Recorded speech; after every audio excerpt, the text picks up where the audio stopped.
My name is Daniel Walker, though everyone in my unit called me Danny. In June of 1944, I was 19 years old, 5'10" in my socks, a farm boy from Maple Creek, Iowa, a place with one main street, 2 churches, and more cornfields than people. Before the war, the farthest I'd ever been from home was Des Moines for the state fair.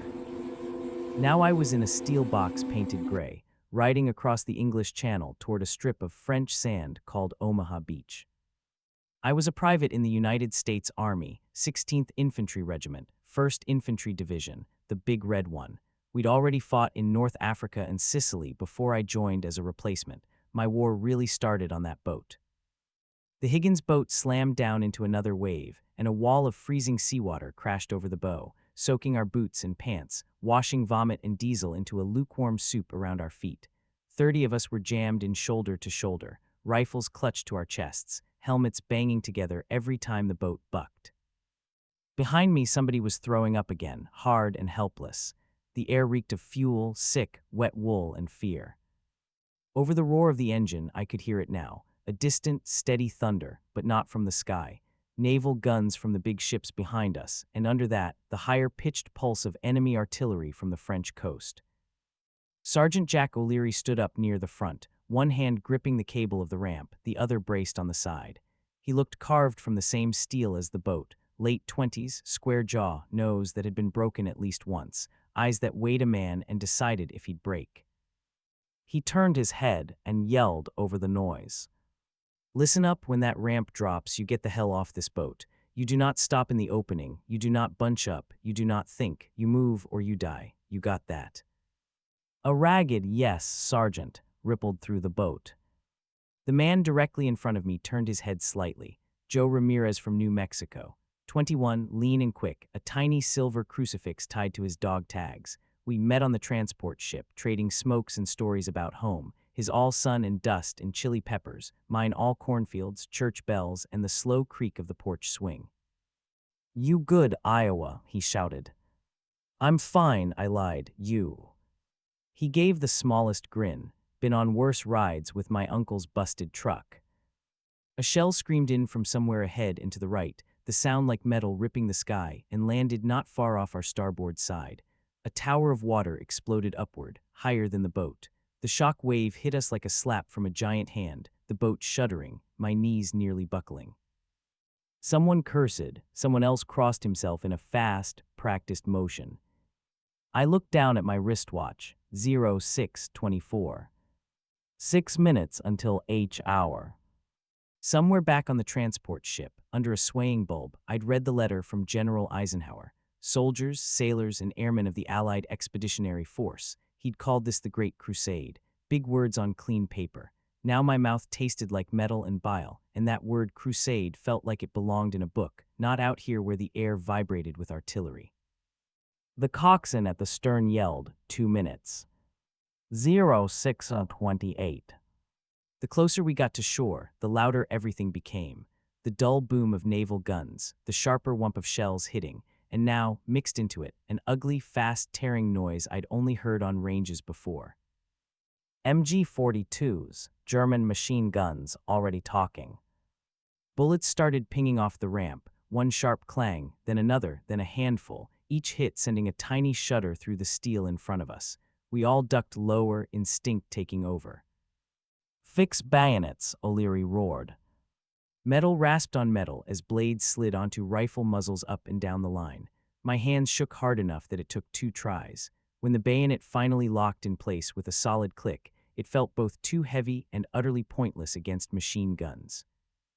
I realized I was whispering the Pledge of Allegiance under my breath. "With liberty and justice for all." The words felt thin against the thunder outside, but they were something to hang on to. 30 seconds, the coxswain screamed. The boat shuddered as the keel scraped bottom. We were in the shallows now. The engine throttled down, noise dropping from roar to growl, and with it the sounds from the beach surged in, men shouting, screaming, the endless chatter of machine guns, the deeper booms of mortars and artillery. 10 seconds, the coxswain yelled. "God be with you boys." O'Leary's voice cut through the chaos. "Remember, off the ramp, left or right, keep moving. If you fall, crawl, don't you dare freeze. My watch ticked over to 06:30. For a moment, a strange, complete stillness settled over me, like the eye in the middle of a storm. I saw my father's face at the train station in Iowa, the way he'd gripped my hand. You do your job, you look out for your buddies. That's all there is, son. The cable whined, the ramp jolted, then started to drop. Gray morning light and hell poured in together. Bullets chewed into the metal as it fell, sparks hopping, holes appearing near the top. Through the widening gap, I saw churning gray-green water, jagged black obstacles sticking up like broken teeth, and beyond them a strip of yellow-brown sand tearing itself apart under sprays of dirt, smoke, and men. "G.O.!" O'Leary roared. "G.O., G.O., G.O." The front rank surged forward. And then we stepped off the edge of the known world. The first men in front of me didn't even make it fully off the ramp. As the boats bobbled into the shallows, a storm of bullets swept across the opening. 1 second the front row were crouched, ready to run. The next they were just down, bodies jerked, helmets flying, rifles spinning into the water. Blood blossomed in sudden, shocking streaks across the steel. Joe lunged forward anyway, boots splashing through the thin layer of water at the ramp's lip. For a heartbeat, his silhouette hung there, framed in the doorway, and then a wave hit and he vanished into the spray. My legs moved on reflex, driven more by the men behind shoving forward than conscious decision. I hit the ramp, slid on blood and seawater, and then dropped over the edge into the freezing channel. The shock knifed through me. 1 second I was upright, the next I was plunging down to my chest in water so cold it stole my breath. My boots sank into soft, sucking sand. The weight of my gear tried to drag me under. Machine gun rounds stitched the water around me, each hit kicking up a little jet of spray, tiny geysers walking steadily toward where my head had just been. "Move," I heard O'Leary's voice behind me, half roar, half plea. "Move, damned you." I forced my boots up and forward, slogging toward the faint promise of shallower water and sand ahead, rifle hugged high to my chest. Men floundered all around me, some stumbling, some face down and frighteningly still, gear dragging them under dark patches clouding the sea around us. Something hot and sharp flicked across my left forearm, like a snapped cable. My hand went numb even as my fingers tightened on my rifle out of stubbornness. I didn't look down to see if it was blood or just shock. Ahead, the chaotic shoreline rose. Tank traps, wooden stakes topped with mines, twisted metal hedgehogs, all scattered by German engineers to gut landing craft and chop men apart. A guy to my right tried to use one of the obstacles as cover. A shell landed close by, and he and the obstacle vanished in a fountain of sand, smoke, and metal fragments. A rain of debris pattered back down into the water a second later. "Iowa," Joe's voice, ragged, surfaced to my left. I turned my head just in time to see him stumble, fall forward into the surf, and not come back up. A wave rolled over him, then back, leaving his body half submerged, face turned away, helmet askew. For a second, every survival instinct in me screamed, "Leave him, keep going, get to the sand, get small." Instead, my father's voice shoved through the panic. "You look out for your buddies." I don't remember deciding. One moment I was starring, the next I was veering left, fighting the drag of water and equipment to reach him. Bullets snapped so close to my ears they sounded like hornets. A spray of sand exploded just ahead where rounds chewed into the seafloor. I grabbed the strap of Joe's web gear and rolled him onto his back.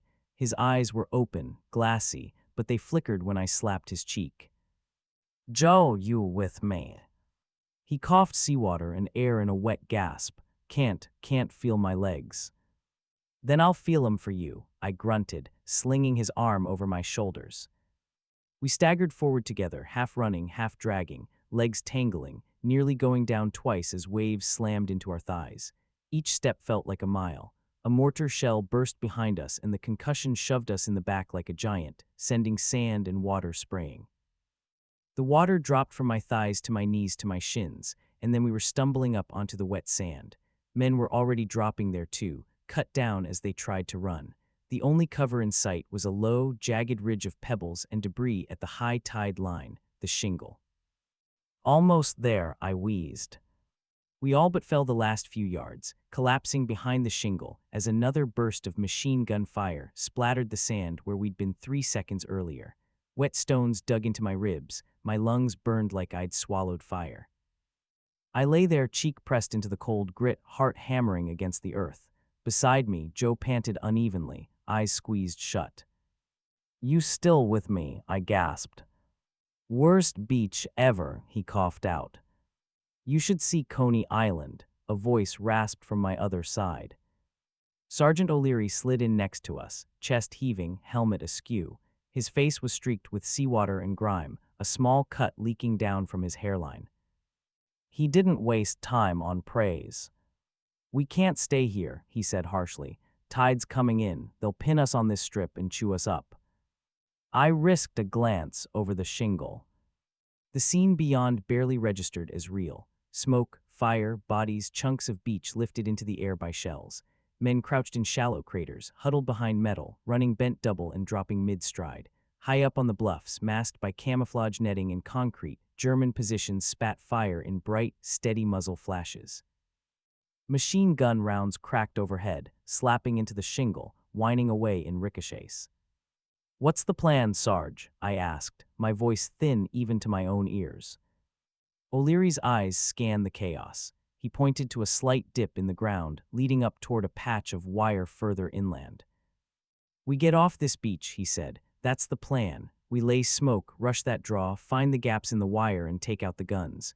We don't, we die here and Hitler keeps his boot on this continent's throat. You want that?" "No," I said, swallowing hard. "Then get ready to move." He yelled down the line, gathering survivors into something like a squad, then a platoon. A few officers clustered behind a broken chunk of seawall 20 yards away, shouting, pointing, trying to herd chaos into attacks. A mortar round landed not far to our left. The blast heaved a man into the air like a puppet cut from its strings. When he hit the sand, he didn't move again. I could taste grit and copper and smoke. My whole body trembled, not from cold now, but from a fear that had worked itself down into my bones. "Smoke grenades," O'Leary barked, ducking as another machine gun burst chewed up the top of the shingle. "Who's got smoke?" I fumbled along my belt with numb fingers. "One." "Same," Joe croaked. "That's two," O'Leary said. "Good enough. When I say go, you throw 'em as far up that draw as you can. When the smoke pops, we run. Don't think, don't stop, don't look back." "Sergeant," I said, "Joe can't." "I can," Joe cut in, jaw clenched. "Just don't let me fall on my ass." O'Leary gave him the briefest nod of respect. "That's the spirit." Another shell screamed in and landed somewhere behind us, closer to the waterline. The blast shook the ground under my chest. "All right," O'Leary yelled, his voice cracking with the strain. "On my word, smoke out and move. This is our beach, boys. This is our fight. For home, for the guys next to you, for every poor bastard rotting in a camp waiting for us to do our job. You remember that when your legs want to quit." He met my eye for a fraction of a second. "You do your job, you look out for your buddies." "Now," he bellowed, "smoke out." I popped up just high enough to see over the shingle, yanked the pin ring with my finger, and hurled the smoke grenade up the draw with everything my arm had left. Beside me, Joe did the same, grunting with the effort. For a heartbeat, the two small metal cans bounced and rolled. Then they began to vomit thick white clouds that billowed and spread, curling and twisting in the breeze, swallowing ground and vision alike. "G.O., O'Leary roared, "everybody move." And we climbed out of that thin strip of safety and ran straight into the screaming whiteness. The world inside the smoke was small and choked.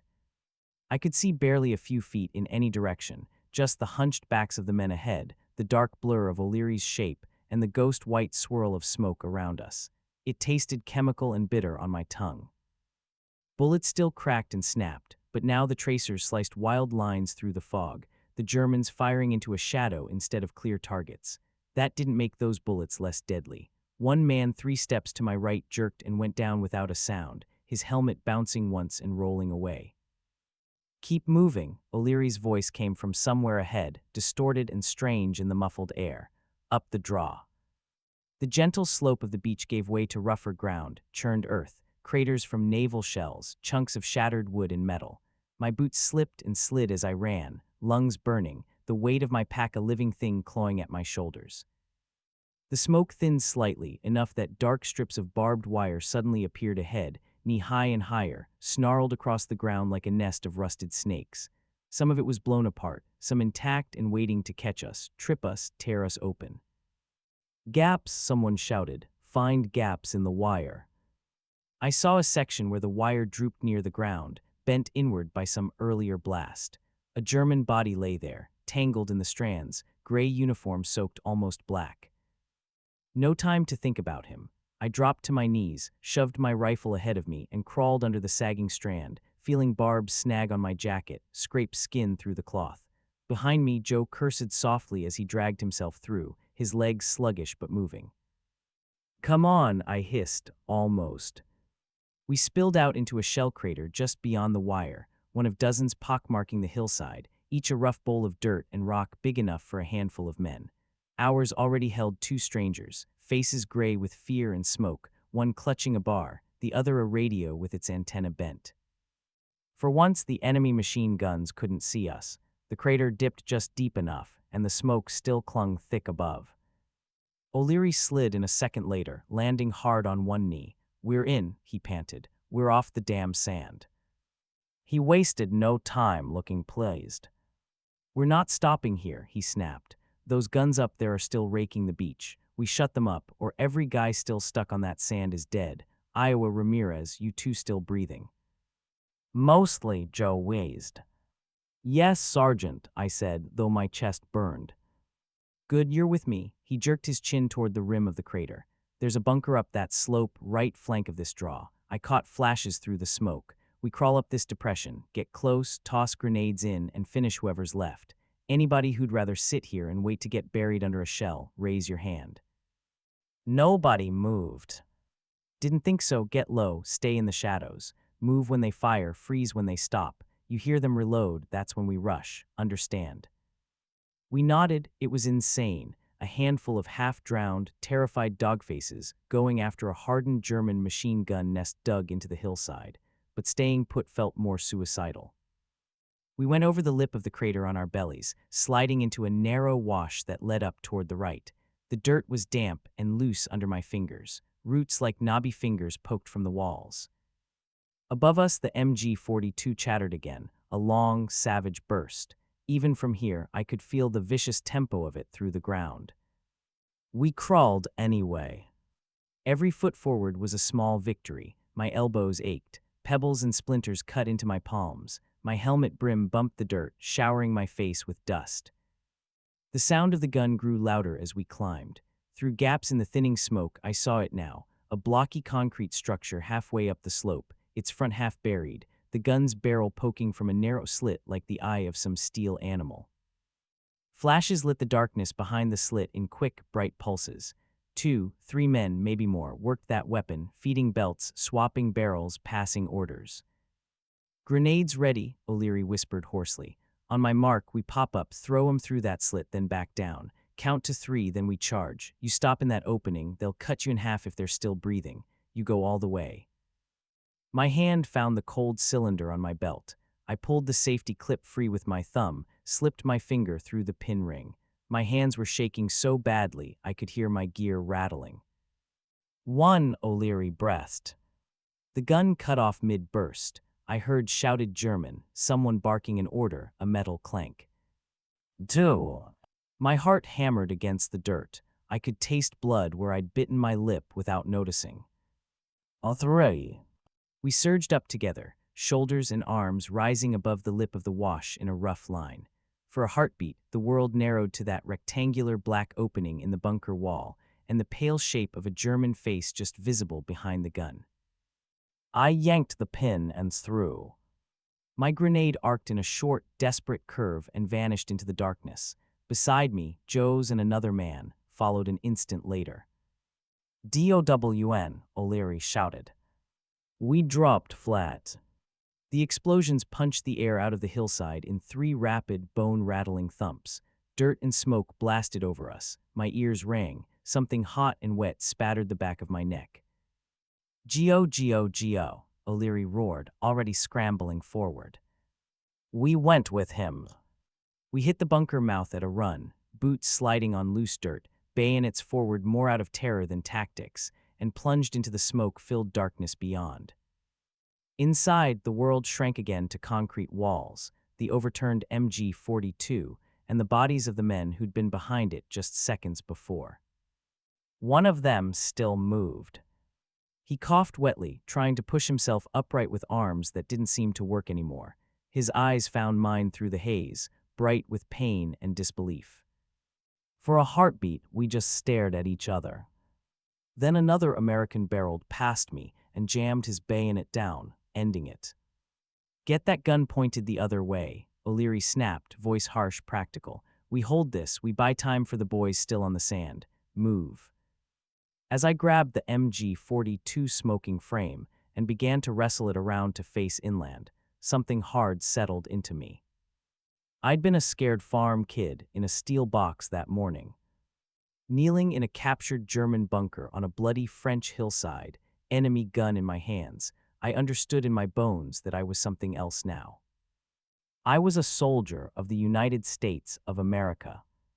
And this was only the beginning. We held that bunker until the ground stopped shaking from the worst of the fighting below. It wasn't glamorous. It was sweat and dust and the constant taste of fear under a film of cordite. While O'Leary and another man scrounged ammo and checked the approach, I knelt behind the MG-42, fingers on unfamiliar grips, waiting for the moment I'd have to use it. From that hole in the hillside, with the gun turned outward, I could see the beach in broken glimpses, the wrecked landing craft, the thin, stubborn lines of men inching their way up, some collapsing mid-stride, others crawling, clawing the dirt like it was the only thing anchoring them to life. Target's 2 o'clock, O'Leary shouted suddenly, pointing down the slope. I followed his hand. A squad of Germans in field gray were sprinting sideways along the contour of the hill, using every scrap of cover they could, folds in the ground, shell holes, scattered rocks. They were heading toward a cluster of craters where our guys were huddled, trying to reform. Laying down fire, I yelled back, though my throat was already hoarse. I squeezed the trigger.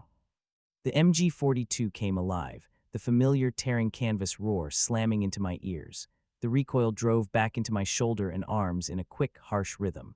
Dirt and rock leaped up ahead of the running figures, a chain of fountain bursts walking across their path. One went down in a tangle of limbs, another stumbled, pitched forward and didn't get up. The rest dove for cover, pinned. Good, O'Leary snapped. Keep them hugging that dirt. Every second they're hiding is a second our boys get closer. I lost track of time after that. Fire, pause, sweep another patch of ground. Fire again.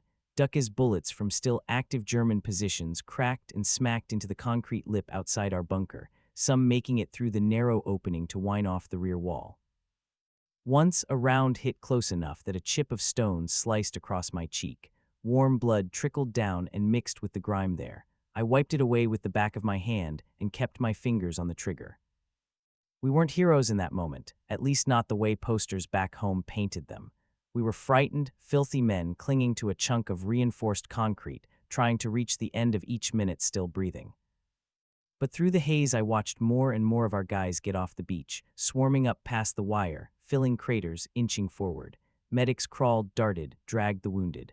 Officers waved arms and pointed with pistols, sometimes going down mid-gesture. Slowly, impossibly, that strip of sand below us began to look less like a slaughterhouse and more like a foothold. By midday, other units had pushed up to our level on the flanks. Armor was still largely a wreck, the sea having swallowed most of our tanks before they even reached the shore, but more rifles, more bars, more bodies were getting into the fight in the hedgerows beyond. A captain from another company finally ducked into our bunker, eyes red and rimmed. "You boys did your part," he shouted over the still distant guns. "We've got more troops coming up to take this position. Division wants you pushing inland. There's a whole damn country behind this beach." O'Leary nodded once, squeezed my shoulder. "Time to go, Iowa," he said. We left the German gun to other hands and stepped back out into the raw light of Normandy. The air up on the hillside stank of smoke, blood, wet earth, and cordite.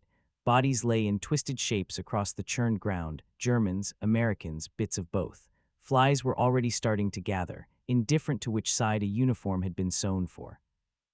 We moved inland by fits and starts, squad linking up with squad, until what was left of our company started to resemble an organized unit again. At some point in the chaos, someone handed me a fresh bandolier of ammo and slapped a field dressing over the graze on my arm. Joe leaned half heavily on a borrowed walking stick, testing his legs. "You gonna make it?" I asked quietly as we crouched behind a low rock wall, catching our breath. He flexed his boots. "Feels like someone kicked me with a truck, but nothing's broken. I'll be dancing again by Paris." "Better be," I said. "I'm not lugging you that far." O'Leary gathered us into a loose circle. "You made it off the sand," he said. "That's more than a lot of good men can say. You did your job. I'm proud of you." The words landed heavier than any shell. He didn't give us time to bask in them. "Now the hard part starts," he went on. This, he jerked his thumb back toward the beach, was a door. We kicked it in. Behind it is a goddamn maze, bocage country. Hedgerows, sunken lanes, tight fields, perfect for ambushes and mines. The Krauts have been here for years. They know every tree. We learn fast or we die slow. He pointed inland, toward the patchwork of green divided by thick lines of hedge and tree, the French countryside stretching away under a gray, uncertain sky.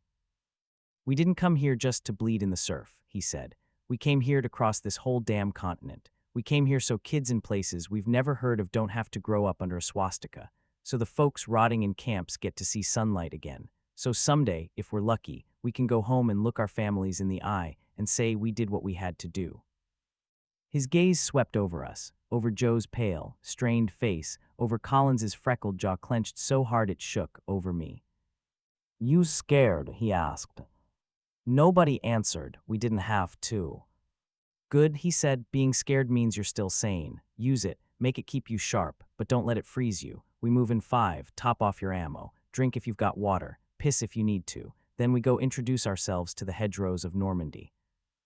As he stepped away, Joe nudged my elbow. "Iowa," he said quietly. "We actually did it. We're in France." "Yeah," I said, looking back once, just once, toward the smoke-shrouded line where sea met land. "We are." The beach would haunt my dreams for years, but in that moment, with my boots on French soil beyond the sand, I felt something else swell up alongside the fear. Pride, heavy and dangerous and real. We'd come a long way from the cornfields, and the road ahead was longer still. The hedgerows closed around us like green walls. Back home, fields were bordered by wire and the occasional row of trees. Clear lines, open skis, big horizons. Here, centuries of farmers had piled earth into thick banks and planted hedges on top, tangled masses of roots and leaves that had grown together, until each field was a little fortress. The lanes between them were sunken, the roadbed worn down by wagon wheels and feet and hooves long before any of us were born. The banks rose above a man's head on either side, crowned with thorn and branch, turning the road into a ditch. "Feels like walking in a grave," Collins muttered as we crept along one of those lanes, boots squelching in mud. "Can't see 10 feet in any direction." "That's the point," O'Leary said grimly. "Great for defense, terrible for us. Eyes up, ears open. They love to drop grenades on you from above, or wait till you pass a gap, then shoot you in the ass." The little squad I'd landed with on the beach had already changed. 2 of the faces were gone, replaced by empty spaces in our formation and the memory of how they'd fallen. The rest of us wore that bone-deep fatigue that comes after too many jolts of terror stacked on top of each other. We rounded a bend in the lane, O'Leary leading, when his hand shot up. "Down," he hissed, "everybody down." We dropped where we were, pressing into the damp earth, rifles close, helmets clinking softly. At first, all I heard was my own pulse in my ears and the distant mutter of artillery somewhere else in Normandy. Then faintly above and ahead of us on the right, voices, speaking German, casual and unhurried. A twig snapped, someone laughed. They were a few yards away, just over the hedge bank, separated from us by maybe 6 feet of dirt and roots and leaves. If they looked down at the right moment, if they decided to check. O'Leary's eyes flicked to me, then to Joe, then to Collins. He slipped a hand into his pouch and drew out a grenade, then another. He mimed pulling pins, then tossing up and over. We nodded. The Germans' voices drew closer along the top of the bank, boots scuffing on the narrow path there. I caught a single word I understood from movies and newsreels. Amerikaner. They knew we were somewhere out here, but not where. Sweat tickled my spine despite the cool, shaded air. O'Leary met our eyes again. 1, 2, 3. We rose as one, just enough to clear the bank, pulled pins, and lobbed 3 grenades blindly over the top toward the voices and footsteps. For a heartbeat, there was stunned silence. Then 3 harsh, overlapping blasts tore through the hedge. Dirt, leaves, and something heavier showered back down on us in the lane. Screams high and raw slashed the air. A man cried out for his mother in German, voice breaking. Another gurgled something wet and incomprehensible. Up and over, O'Leary barked, already hauling himself up the bank. I scrambled after him, fingers finding purchase in roots and damp earth. My boots slipped twice. A branch whipped my face. Somehow I clawed my way to the top and rolled over onto the narrow path beyond. 4 Germans lay, sprawled along the track. 2 were still. One's arm was twisted backward at an angle no arm should bend. The other, I forced my eyes away from what was left of his chest. A 3rd man writhed, clutching his midsection, blood seeping through his fingers. He screamed again, wordless now. The 4th sat with his back against a tree trunk, eyes wide with shock, rifle on the ground beside him. He looked no older than 16, blonde hair plastered to his forehead, freckles stark on pale skin under a smear of dirt. He stared at us, then down at his empty hands, then back up, panic rising. He said something fast in German, then, stumbling over the word, bit please, please. My rifle was already up, so were Joe's and Collins'. For a second, the world shrank to the boy's face, his heaving chest, the way his right knee bounced uncontrollably in fear. He screams, we're dead, Collins whispered through clenched teeth. Every Kraut in this sector'll be on us. Orders say take prisoners if we can, Joe said quietly, not taking his eyes off the boy. Intel, Sarge. O'Leary's jaw flexed. His finger rested on his trigger, heavy and uncertain for once. The wounded man on the ground moaned again, weaker now, blood still bubbling between his fingers. My stomach twisted. If we leave him like that, I began, nodding at the wounded one. He bleeds out screaming, O'Leary finished for me, bringing hell down on all our heads. He closed his eyes for a fraction of a second, then opened them, flint hard again. Walker, he said, Ramirez, you do what has to be done, make it quick. He stepped toward the boy by the tree. The kid flinched, raising his hands higher, tears starting to streak through the dirt on his cheeks. Bit nicht skisen, don't shoot. O'Leary swung his rifle not like a gun, but like a club. The buttstock slammed into the side of the boy's face with a sickening crack. The young German's head snapped sideways. He sagged against the tree trunk, eyes rolling back, blood blooming along his cheekbone, unconscious but breathing. Now he can't scream, O'Leary said flatly. Collins, tie his hands, gag him. We'll bring him if we can. If he wakes up and starts yelling, you shut him up fast.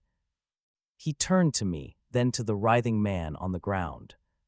The wounded German's eyes found mine. They were clouded with pain, but there was something else there too, recognition maybe, of a 19-year-old in a strange uniform holding a rifle and a choice he'd never wanted to have. Bit, he whispered faintly, bit. I raised my M1, hands trembling, and aimed at his chest. My throat closed. I thought of leaving him there. I thought of what that would sound like, how long it would take. I'm sorry, I murmured, barely audible over his own ragged breaths. His gaze softened, just a little, like he understood. I squeezed the trigger. The rifle kicked into my shoulder. His body jerked once, then went limp. The screaming stopped. For a second, all I could hear was the ringing in my ears and my own too loud breathing. Walker, O'Leary snapped. We move now. More will come looking for these guys. We're not gonna be here when they find 'em. I nodded woodenly, the world feeling distant and slightly tilted. Joe's hand brushed my shoulder, not quite a pat, not quite a grip, just contact. "Come on, Iowa," he said quietly. "We got more work to do." We left the small, ugly scene behind us. Dead men, one unconscious boy bound and gagged, a path splashed with blood, and slipped back into the hedgerow maze, deeper into a country we were here to free, and a war that was steadily chipping pieces off our souls. That night dug into a shallow foxhole at the edge of an orchard, the smells of damp earth and crushed apples mingling with gun grease. I lay on my back and stared up at a sky dusted with unfamiliar stars. The sounds of battle had faded to distant rumbles. Nearby, someone snored softly. Another man muttered in his sleep. A medic's low voice drifted from a neighboring hole, soothing somebody through a fever dream. "You awake, Iowa?" Joe's voice floated over from the dark lump that was his own foxhole a few feet away. "Yeah. You's thinking about that kid?" "Yeah." Silence for a moment. "You pull that trigger on the one in the dirt?" he asked. "Yeah." Another pause. "You did him a favor," Joe said. "Nobody wants to go out slow in a hedge ditch in the dark." "Doesn't feel like a favor," I said. "Welcome to the big legs," he answered softly. "We still did the right thing coming here, even with all that." I thought of Hitler, of barbed wire and rumors of camps, of flags with crooked crosses flying over cities that hadn't asked for them. "Yeah," I said at last, "we did." "Then we keep doing it till it's done," he murmured. I listened to him settle back into his hole, the faint rasp of fabric on dirt. My rifle lay across my chest, a hard, familiar weight. Somewhere in the orchard, a bird shifted in its sleep. I closed my eyes. In my dreams that night, the hedgerows reached up and grew faces. German, American, young, old, all asking the same quiet question. Was it worth it? In the morning, the war answered by simply continuing. Weeks blurred. We fought through the bocage one field at a time, sometimes one hedge at a time, sweating and bleeding for every few yards. The enemy turned every bend in every sunken lane into a possible death trap, mines in the dirt, tripwires across gaps, snipers hidden in thick branches. We learned fast or not at all. You didn't silhouette yourself on a hedge bank. You didn't walk in the middle of a lane if you could help it. You learned to tell the difference between natural brush and a camouflaged firing slit. You learned what that wrong-feeling patch of earth meant before some kid from Kansas stepped on it and turned into smoke. We lost Collins when he did everything right, and it still didn't matter. It happened on a bright afternoon that would have been beautiful anywhere else. Blue sky, white clouds, birds flitting in the hedges. We were moving along a narrow farm track toward a crossroads that intel said the Germans were using to shuttle supplies at night. "Watch the verges," O'Leary warned. "They like to plant teller mines off the main tire ruts. If you see disturbed earth, you sing out." We did. We stepped where others had stepped, hugging the narrow rut marks where wagon wheels had worn the ground hard. Collins was right in front of me, humming some tune under his breath, rucksack bouncing. The blast that took him was small compared to the big shells we'd been dodging since D-Day. Just a sharp, flat crack and a puff of dirt that reached maybe chest high. 1 second he was there, boot coming down onto an innocuous patch of ground at the track's edge. The next, he was on his back in the dust, eyes wide, mouth open, one leg. Gone from mid-thigh down, simply not there. He didn't scream at first. Shock held his face in a terrible mask of confusion. Then the pain caught up. He arched off the ground, a ragged noise tearing out of his throat, high and hoarse. Blood pulsed from the ragged stump, the air filled with the sharp copper iron smell of it. "Medic," O'Leary bellowed, dropping to his knees beside him. "Medic." The squad pooled around, then forced itself to back off, training taking over, create space, secure the area, don't all bunch up around the casualty. I dropped my rifle and went to my knees at Collins's head. His hands flailed blindly until they found mine, clutching like a drowning man. I can't feel," he gasped. "I know," I said, not sure which lie or truth to use. "You're okay. Medic's coming. You're okay, Collins." He made a horrible sound halfway between a sob and a laugh. "This ain't okay, Iowa." Doc Murphy slid in with his aid bag, already ripping gauze, tourniquets in his teeth. "Get a bandage on that now," O'Leary said, voice clipped too tight. "I'm on it," Murphy snapped, looping the tourniquet high, cranking it down until the flow slowed. Collins screamed again, hands crushing mine so hard I thought bones might snap. "You're going home, kid," Murphy said, jaw clenched, voice trying for light. "You just won the $1 million wound lottery. No more hedgerows for you. Next stop England, nurses, real sheets." "Home," Collins gulped. "Mom, tell my mom I." "You're gonna tell her yourself," I said fiercely. "You hear me? You can tell her how much you hate my cooking." His grip loosened as the morphine Murphy jabbed into his arm began to seep in. His eyes went glassy, unfocused. "Iowa," he slurred, "you think they got corn in heaven." "Yeah," I said, because I couldn't bear to say anything else. "Best damn corn you ever tasted." He tried to chuckle. It came out a wheeze. His head lolled to the side as unconsciousness took him. We got him on a stretcher, two men hustling him back down the track toward the aid station. I watched him go until the bend hid him. He lived, we found out later. Lost the leg, spent the rest of the war in hospitals, got sent home in ejective 45, married a girl in Ohio, opened a hardware store. I met him once years after at a reunion. We hugged like brothers and cried like children. But walking away from that crater in the dirt, not knowing if he'd bleed out on some muddy aid station cot, it felt like we'd left a piece of ourselves behind with his leg. "Move out," O'Leary said quietly once Collins was gone. "Route's not gonna clear itself." We did, because the war didn't give us a pause button. A few days later, we reached the outskirts of a small Norman village, a handful of stone houses, a church steeple, a cluster of barns and sheds. The Germans had turned it into a strongpoint, machine guns tucked into windows, rifles hidden in haylofts. Civilians still lived there, somewhere. That was the next fight. House to house, room to room. War smaller and more intimate than the beach, closer than the hedgerows. And in some ways, more terrifying than either.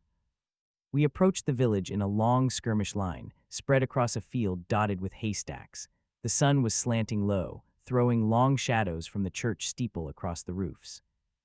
"Remember," O'Leary said, crouched behind a low stone wall with us before we stepped off, "this isn't the beach. Civilians are in there. You see a rifle, you shoot it. You see a kid, a woman, someone with their hands up. You hold your fire unless they give you a damn good reason not to. Clear." "Yes, Sergeant," we murmured. My heart beat a little faster. On the beach, anything that moved and wasn't in our uniform was an enemy. Here, the lines blurred. We moved in short, sharp rushes. Two men ran while two covered, leapfrogging from one patch of cover to the next. A few desultory rounds cracked from the village outskirts, kicking up dirt. Someone fired back. Return fire chased the enemy out of a roadside ditch. By the time we reached the first houses, the shots had turned steady. "Stack up," O'Leary snapped, pressing us against the wall of a whitewashed cottage. "Ramirez, you and Iowa take point. I'll be right behind. Kick, flash, clear, don't get tunnel vision. Watch the corners." My palms were slick on my rifle. I could hear someone crying inside, a child from the high, frantic pitch, a woman's voice, low and urgent, trying to hush them. Joe met my eye, jaw tight. "On three." "On three," I said. He raised a boot, positioned it near the latch. "One," I whispered. Shots cracked from somewhere further down the street. A window exploded in a rain of glass. "Two." The child sobbed louder. I tasted bile. "On three." Joe's boot slammed into the door just above the knob. The wood splintered inward with a dull crash. He swiveled sideways, staying out of the doorway, and I moved with him, sweeping my rifle up, stepping through the frame on the opposite side. The room beyond was dim after the bright street. Dust motes swam in shafts of light from a shattered window.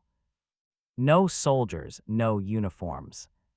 Just a woman in a simple dress, pressed against the far wall, arms wrapped around two small children.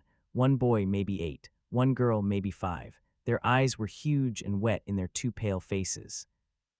The woman's gaze snapped to my rifle. Her arms tightened around the kids. She said something in rapid-fire French I didn't understand. One word repeated over and over. S'il vous plaît, s'il vous plaît. Please, please. My barrel dipped an inch. Clear, I called hoarsely over my shoulder. I lowered the rifle all the way. Joe stepped in behind me, sweeping past to the next door, deeper into the house. O'Leary squeezed by, giving the family a quick, measuring look. He tapped 2 fingers to his helmet in a rough approximation of a polite gesture. Americains, he said in butchered French. Nous, liberate, you stay down. He mimed crouching, hands over the kids' ears.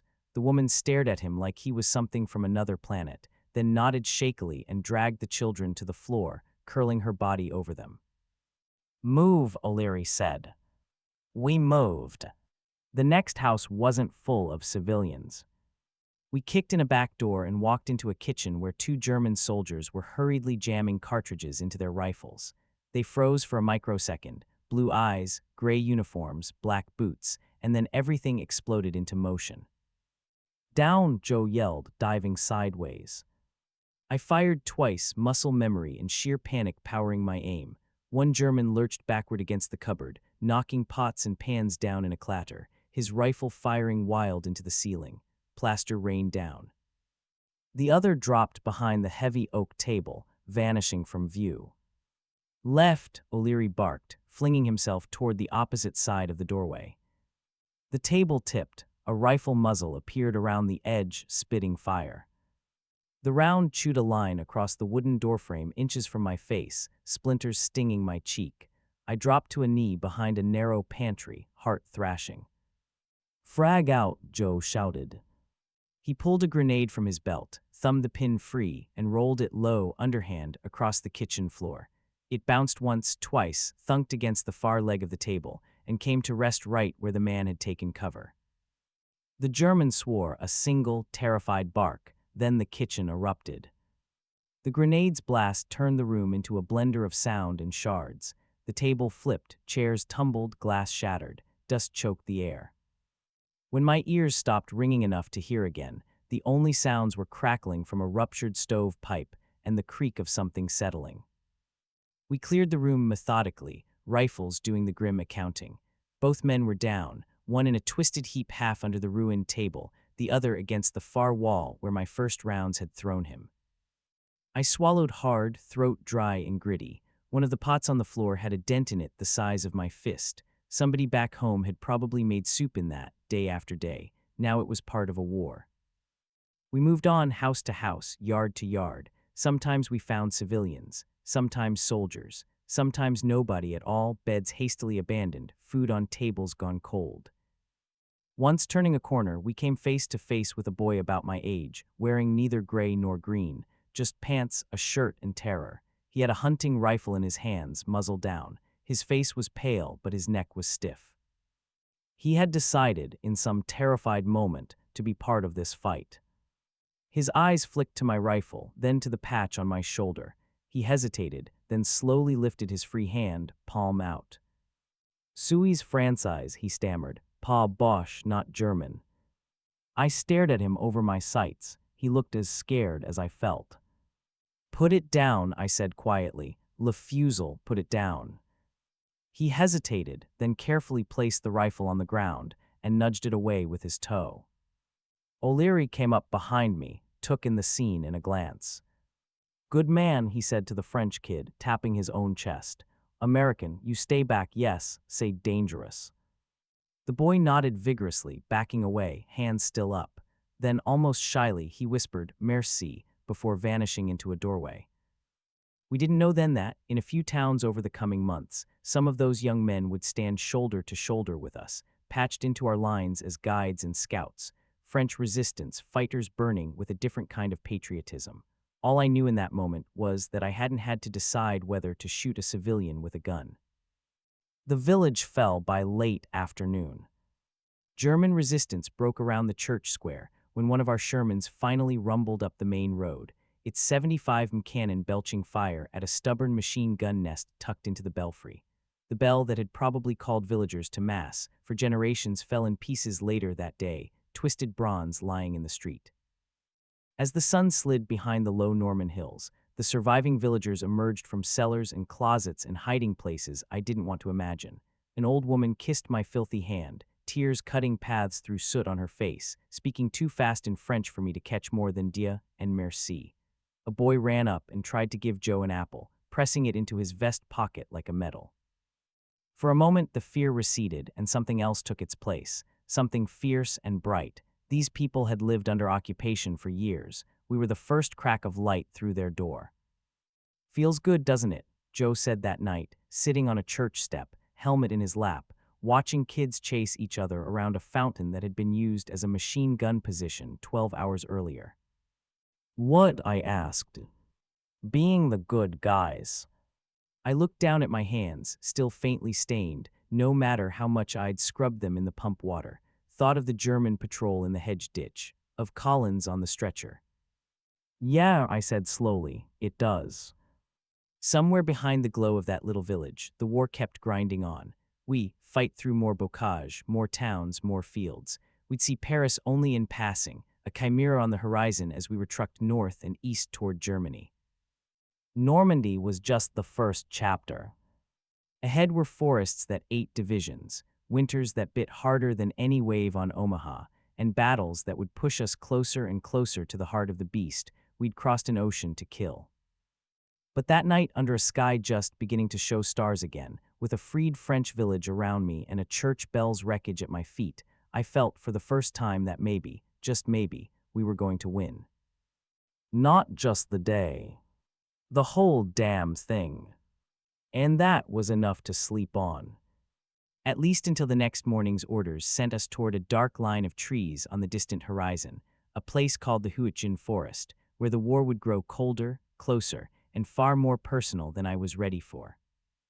We left that little French village behind us under a gray sky, exhaust and dust hanging in the air like a second weather. After Normandy, the fight changed shape but not weight.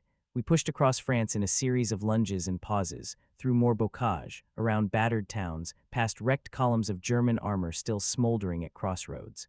We moved in trucks when we could, boots when we had to, always east. There are whole battles from that time I barely remember, names I'd see later in history books and realize, with a jolt, that I'd been there, soaked and hungry and too tired to care what the place was called. We were chasing a retreating enemy then, nipping at their heels, feeling for the first time a sense that the tide had really turned. Then the orders came down. We were going to a forest. The Hürtgen. We rolled toward it in the back of deuce and a half trucks, wind knifing in through the canvas. Men huddled in their jackets, collars up, breath steaming in the autumn chill. The countryside we passed through changed from open fields and hedgerows to low, rolling hills and thicker stands of trees, first scattered, then clumped, then finally merging into a dark wall on the horizon. "Looks like something out of a damn fairy tale," Joe muttered, squinting at the tree line. "The kind where everyone dies." "You read happy fairy tales?" I asked. "Not anymore," he said. The closer we got, the more the air smelled of pine and damp earth, undercut with the distant, steady rumble of artillery. The sky was the color of dirty wool. The forest ahead was a black-green bruise pressed against it. Nobody in the truck said it, but we all felt it. That place did not want us inside it. O'Leary stood near the tailgate, hanging on to a strap, swaying as the truck bounced over ruts. "Listen up," he called. "The Krauts love this kind of country. Thick trees, limited visibility, bad roads. They've been fortifying it for months. Mines, wire, dug in positions, interlocking fields of fire. This ain't a dash across open fields. This is slow, careful, nasty." "Like Normandy, but with trees," Collins said from my left. He'd rejoined us after Normandy with one fewer leg and a crutch in his future. The Collins thinking that thought was now a kid from Ohio named Harper, freckles and all, filling a dead man's slot. The war recycled names that way. "In Normandy you could at least see the sky," O'Leary answered. "Here, the sky's gonna try to kill you too. Krauts set their artillery fuses to burst in the treetops. You'll hear 'em coming. You won't like what happens after." "How do we stop that?" someone asked. "You don't," O'Leary said. "You get small, you get low, you dig deep, and you keep moving when I tell you because standing still is worse." The trucks ground to a halt at a muddy clearing that passed for a staging area. The air was colder here, shadows deeper even though it wasn't yet dusk. Somewhere ahead, beyond the first ranks of trees, guns rumbled with the flat, angry boom of field artillery. We climbed out, packs creaking, boots squelching in mud. The forest loomed, thick trunks marching away into gloom, underbrush tangled and damp. A lieutenant from battalion headquarters unfolded a map on the hood of a jeep, rain spitting on the paper. O'Leary bent over it with him, fingers tracing along contour lines and clusters of tent like tree symbols. Official objective, O'Leary told us afterward, is to clear this sector of the forest and protect the flank of the guys pushing north. Unofficial objective is to survive the goddamn place. We moved ends. The transition was immediate. One step you were in open air, the next you were under a ceiling of branches and needles that swallowed light and sound. The ground was soft, a carpet of decades of fallen needles that turned to slick mud where it met the narrow tracks and logging roads.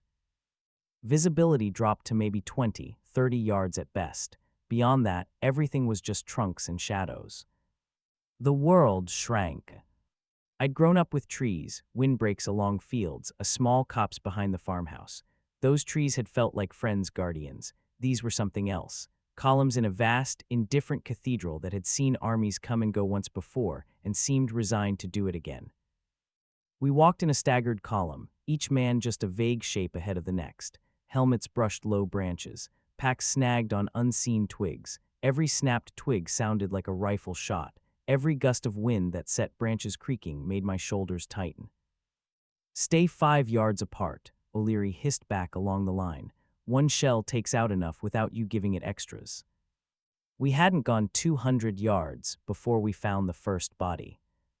He lay half off a narrow track, one arm flung out toward the trees as if reaching for something. His uniform was American, a big red one patch grinned up from his sleeve, mudded and torn. His helmet was off, his head. I looked away before my mind had to finish the sentence. "Tree burst," O'Leary said quietly. "See the splinters." I forced myself to look up. Above the track, 3 or 4 trees along one side were stripped on their upper trunks. The bark was shredded, pale wood gouged and splintered in jagged fans radiating outward. Bits of metal glinted where shrapnel had embedded in the wood. "Shell went off up there," O'Leary went on. "Shrapnel comes down in a cone, like a giant shotgun blast. Half the time it's the wood that gets you, not the metal." The needles above us shifted in a wind we couldn't feel. "So dig deep," he added, "and never think the trees are your friends." We moved on. By late afternoon, the forest had swallowed what little daylight the clouds above let through.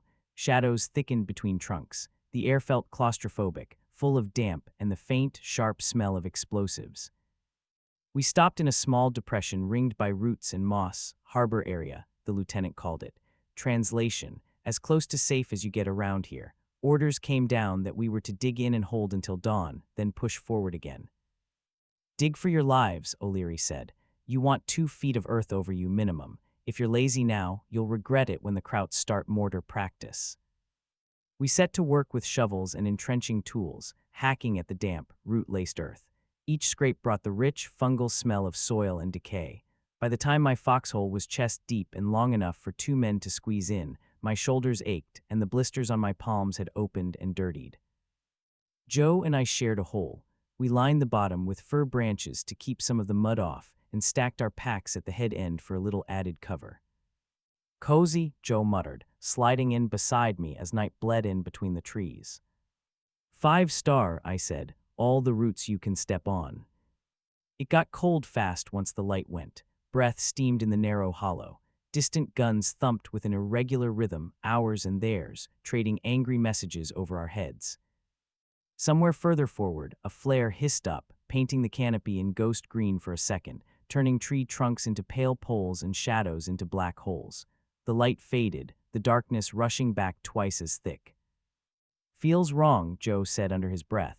"War's supposed to be fields, open sky, not this." "What manual did you get that from?" I asked.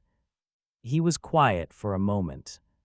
"The one I made up to sleep at night," he answered. We took turns on watch, one man sitting up, rifle across his knees, listening to the trees, the other curled on his side, trying not to dream. My watch came in the small hours, when the cold seemed to soak deepest, and every rustle in the underbrush sounded like a bootstep. At some point, the artillery started. The first incoming round had a particular sound, higher and more urgent than outgoing fire. A long, rising whistle, like someone had thrown a giant kettle over our heads. I had time to think, tree burst, and to flatten myself as hard as I could into the mud. The shell hit the canopy somewhere behind and above us with a crack like the sky being ripped open. The air shook, wood screamed, then the forest rained metal and wood splinters. Bits of bark peppered the rim of our foxhole, something heavier thunked into the ground nearby. A man cried out somewhere to our left, high and shocked. "Stay down," O'Leary's voice cut through the echo of the blast. "Stay in your holes." Another whistle, closer this time. I dug my fingers into the damp earth under me as if I could burrow through it. The explosion went off nearly overhead. The world flashed white, then red, then black. A hail of splinters and shrapnel hammered the ground around our hole, a dozen sharp thwacks in a heartbeat. A chunk of something hit my helmet so hard my teeth clicked. Dirt showered us. A jagged shard of wood as thick as my thumb slammed into the packed side of the foxhole, an inch from my face, quivering like an arrow. Joe swore, voice thin. "I hate this forest," he whispered. Another shell, another. The pattern walked across our sector, ripping through the branches, turning the canopy into a lethal sieve. In training, they'd told us that in an open field you could sometimes read the artillery, the pattern of a barrage, the rhythm of it, where it started and where it was going. Here under the trees it was chaos. Sound bounced, muffled and distorted. Flashes came from everywhere and nowhere. Seconds stretched, minutes bled into each other. My world shrank to the bottom of that muddy hole, the rasp of my own breathing, the thump of my pulse in my neck, the raw prayer pounding in my head. Not here, not now, not like this. After an eternity of a few minutes, the shelling shifted further forward, then further still, rolling away through the trees. Silence, thick and ringing, fell in its wake. "Sound off," O'Leary called, voice hoarse. "Anybody hit?" A few groans. A medic called for a lantern. Somebody said they were fine except for ringing ears. "I'm good," I croaked, surprising myself that it was true. "Same," Joe muttered. We climbed out carefully, boots slipping in the half-collapsed walls of our hole, and checked the area in the thin white light of a covered flashlight. Shrapnel had sliced a sapling in half at the edge of our position. Another piece had punched through someone's pack, shredding spare socks and a Bible without touching the man himself. The bodies came into view in the next few flash beams, 2 men from another platoon, caught outside their foxholes when the barrage started. One lay half in, half out of a shallow scrape, his back a mess of dark, wet shapes that used to be flesh. The other was slumped against a tree, helmet gone, head tipped at an angle so wrong it made my stomach flip. Doc Murphy moved among them, checking pulses he already knew weren't there, more for the record than for hope. "Tree bursts," he said quietly. "Hate this place." We buried what we could before dawn, marking positions for the graves registration teams that would come later when someone higher up decided the ground was secure. "Get some rest if you can," O'Leary told us, voice tired enough to crack. "We move at first light. Forest ain't gonna clear itself." I slid back into the hole beside Joe, spine still buzzing with leftover adrenaline. When I finally slept, it was shallow and full of flashes, white light, falling wood, the sound of splinters striking flesh. At first light, the forest was wet and gray, and somehow even more quiet than before. Our breath misted in the chill. Distant guns muttered under the low clouds.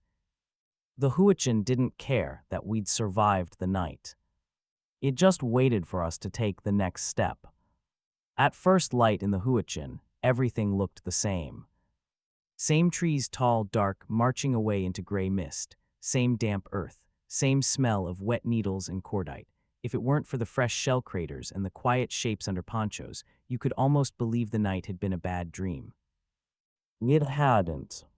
We ate cold rations hunched in our foxholes, chewing as much from habit as from hunger, then packed up what little we had and moved on. Our breath smoked in the chill air. The forest swallowed the sound of our footsteps. Without the sun to guide us, it barely penetrated the canopy. The sense of direction went fast. The compass needle told us north, but the trees all looked identical. The ground sloped just enough to confuse the eye. We followed a narrow logging track, then cut off it onto an even narrower game trail, then off that into what felt like unmarked wilderness. "Feels like we're walking in circles," Harper muttered behind me. "We are," Joe said. "Big ones, called the front." Our platoon strung out between the trunks, each man just a darker shadow ahead of the next. No more nice, straight lines like training films. The ground dictated our path now, fallen logs, tangled roots, gullies and ridges. Mid-morning, we halted in a small clearing, meaning a space where the trees were merely close together instead of arm in arm. The platoon leader, Lieutenant Harris, hunched over a map with O'Leary and the radio man, Murphy's younger brother, Tom. Their voices filtered back in snatches. "Company's right flank here. Reports of a gap, possible German infiltration. Missing patrol from Baker Company last seen here, we think." O'Leary straightened and walked back to us, ducking under a low branch. "Listen up," he said. "Higher-ups have lost contact with a Baker Company patrol somewhere ahead of us. Could be their radios busted. Could be they got turned around. Could be worse." I already didn't like where this was going. "Harris wants eyes forward," O'Leary continued.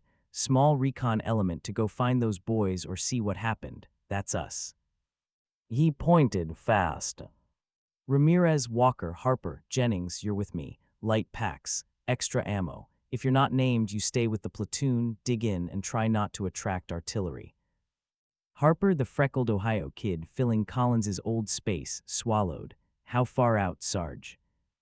"Couple of clicks at most," O'Leary said. "We go out, we look, we come back, in and out, no heroics. If we hit something we can't handle, we don't play John Wayne. We haul ass and call in the big guns." He met each of our eyes in turn. "We move in 10, check your gear." I pulled a couple of extra clips from my pack and shoved them into my jacket pockets, tightened my helmet strap, checked my canteen. Joe did the same, his movements economical, eyes a little far away. "You ever notice," he said quietly, "how just a quick patrol is how all the bad stories start?" "Maybe this one'll be different," I said, not believing it. He snorted. "Yeah, maybe we find them all playing cards around a campfire." 10 minutes later, the forest closed around the five of us like a fist. We moved in a loose V, O'Leary on point, me and Joe behind him, Harper and Jennings fanning out slightly on the flanks. The rest of the platoon faded into the trees behind us until even the faint clink of their gear disappeared. It got quieter the further we went. Artillery was still out there, but muffled by distance and trees like distant thunder. Up close, the world was all small sounds, the soft thud of boots, the whisper of jackets brushing branches, the occasional rattle of a loose canteen cup. We passed signs of recent movement. A crushed cigarette butt in the mud, American brand. Boot prints in a patch of softer ground, heading the same way we were.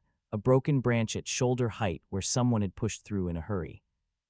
After an hour, the tracks started to look less like an orderly patrol and more like a scramble. Prints veered off the faint path. Here and there, I saw deeper gouges, as if men had slipped or been dragged. O'Leary raised his hand, knelt, and touched two parallel furrows in a muddy patch, stained dark at one end. "Litter tracks," he murmured. "Somebody was hauling wounded." "How long ago?" Harper asked, voice a notch higher than normal. "Hard to say in this muck," O'Leary said. "Rain last night smudged a lot, but not days, hours." Jennings, a tall kid from Detroit with eyes too old for 20, scanned the trees ahead. "You smell that," he whispered. I did. Under the damp earth and pine was another smell, iron and something sweet and wrong. "Blood." We moved slower. 20 yards on, we found the first body. He was sprawled on his back against the base of a tree, helmet off, staring up into the branches with eyes gone cloudy. His uniform was American, a Baker Company patch on his shoulder. A neat, dark hole showed just below his collarbone. No exit wound that I could see. Whoever shot him had been a good shot or very lucky. His rifle lay a few feet away, half buried in fallen needles. Harper swallowed hard. Sarge. I see him, O'Leary said quietly. He crouched, checked the man's throat more from habit than hope, then gently closed the eyes with 2 fingers. He reached into the dead man's jacket, pulled out his dog tags, and slipped them into his own pocket. "One from Baker," he said. "Keep your eyes peeled where there's one." We found the second 10 yards further on, half hidden behind a log. Face down, helmet still on, blood soaked into the ground under him. From the way his fingers had clawed into the earth, whatever hit him hadn't killed him right away. Joe's jaw tightened. Jennings looked away, breathing a little too fast. The third we didn't see until we almost tripped over him. He was slumped in a shallow foxhole, really more of a scrape, back propped against the dirt wall, legs splayed. His eyes were open, teeth gritted. His hands were wrapped around the stock of a bar, the barrel still pointed vaguely forward as if he'd been firing even as he fell. The front of his jacket was stiff and dark. Empty shell casings gleamed around the lip of the hole, catching what little gray light filtered down. "Christ," Harper whispered. O'Leary squatted beside the body, scanning the ground. "See those track marks?" he said, pointing with his chin at a faint trail in the needles beyond the foxhole, leading out and around. The ground there was scuffed, disturbed. Krauts flanked him, came in from the side, maybe from behind. These boys fought back but got cut to pieces. "So where are the Krauts now?" Jennings asked. His voice tried for casual and missed. "In front of us, behind us, or pulled back to set something up," O'Leary said. "Stay sharp. The patrol might have fallen back, or they might all be decorating trees." He looked at the barman for a long moment, then reached down and gently pried the weapon from his fingers. He checked the magazine, then handed it to Jennings. "Here, you're on the big stick now." Jennings blinked, surprised. I trained on it, but..." "Congratulations," O'Leary said flatly. "You just got promoted. Let's move." We pushed on, following the muddy, muddled trail, every sense stretched thin. The forest felt thicker here, if that was possible. The underbrush grew denser. What little light there was seemed to get trapped and die between the trunks. The air tasted heavier. My world narrowed to the few yards in front of my boots and the slice of space between O'Leary's shoulders. The farther we went, the more I had the sense of walking into something's mouth. We crested a slight rise and dropped down the other side into a shallow hollow. That's where we found them. There were 6 bodies in the dip, arranged in a rough half circle facing back the way we'd come. American uniforms, Baker Company patches. The ground around them was churned up, pocked with small craters. Broken branches hung down like snapped bones. Empty ammo boxes, a shattered radio, its antenna bent like a broken reed, a helmet with a bullet crease along its rim. It had been a last stand. "Jesus," Harper breathed. Most of the bodies lay where they'd fallen, rifles still near their hands. One slumped halfway out of his foxhole, as if trying to get up even after something tore through his chest.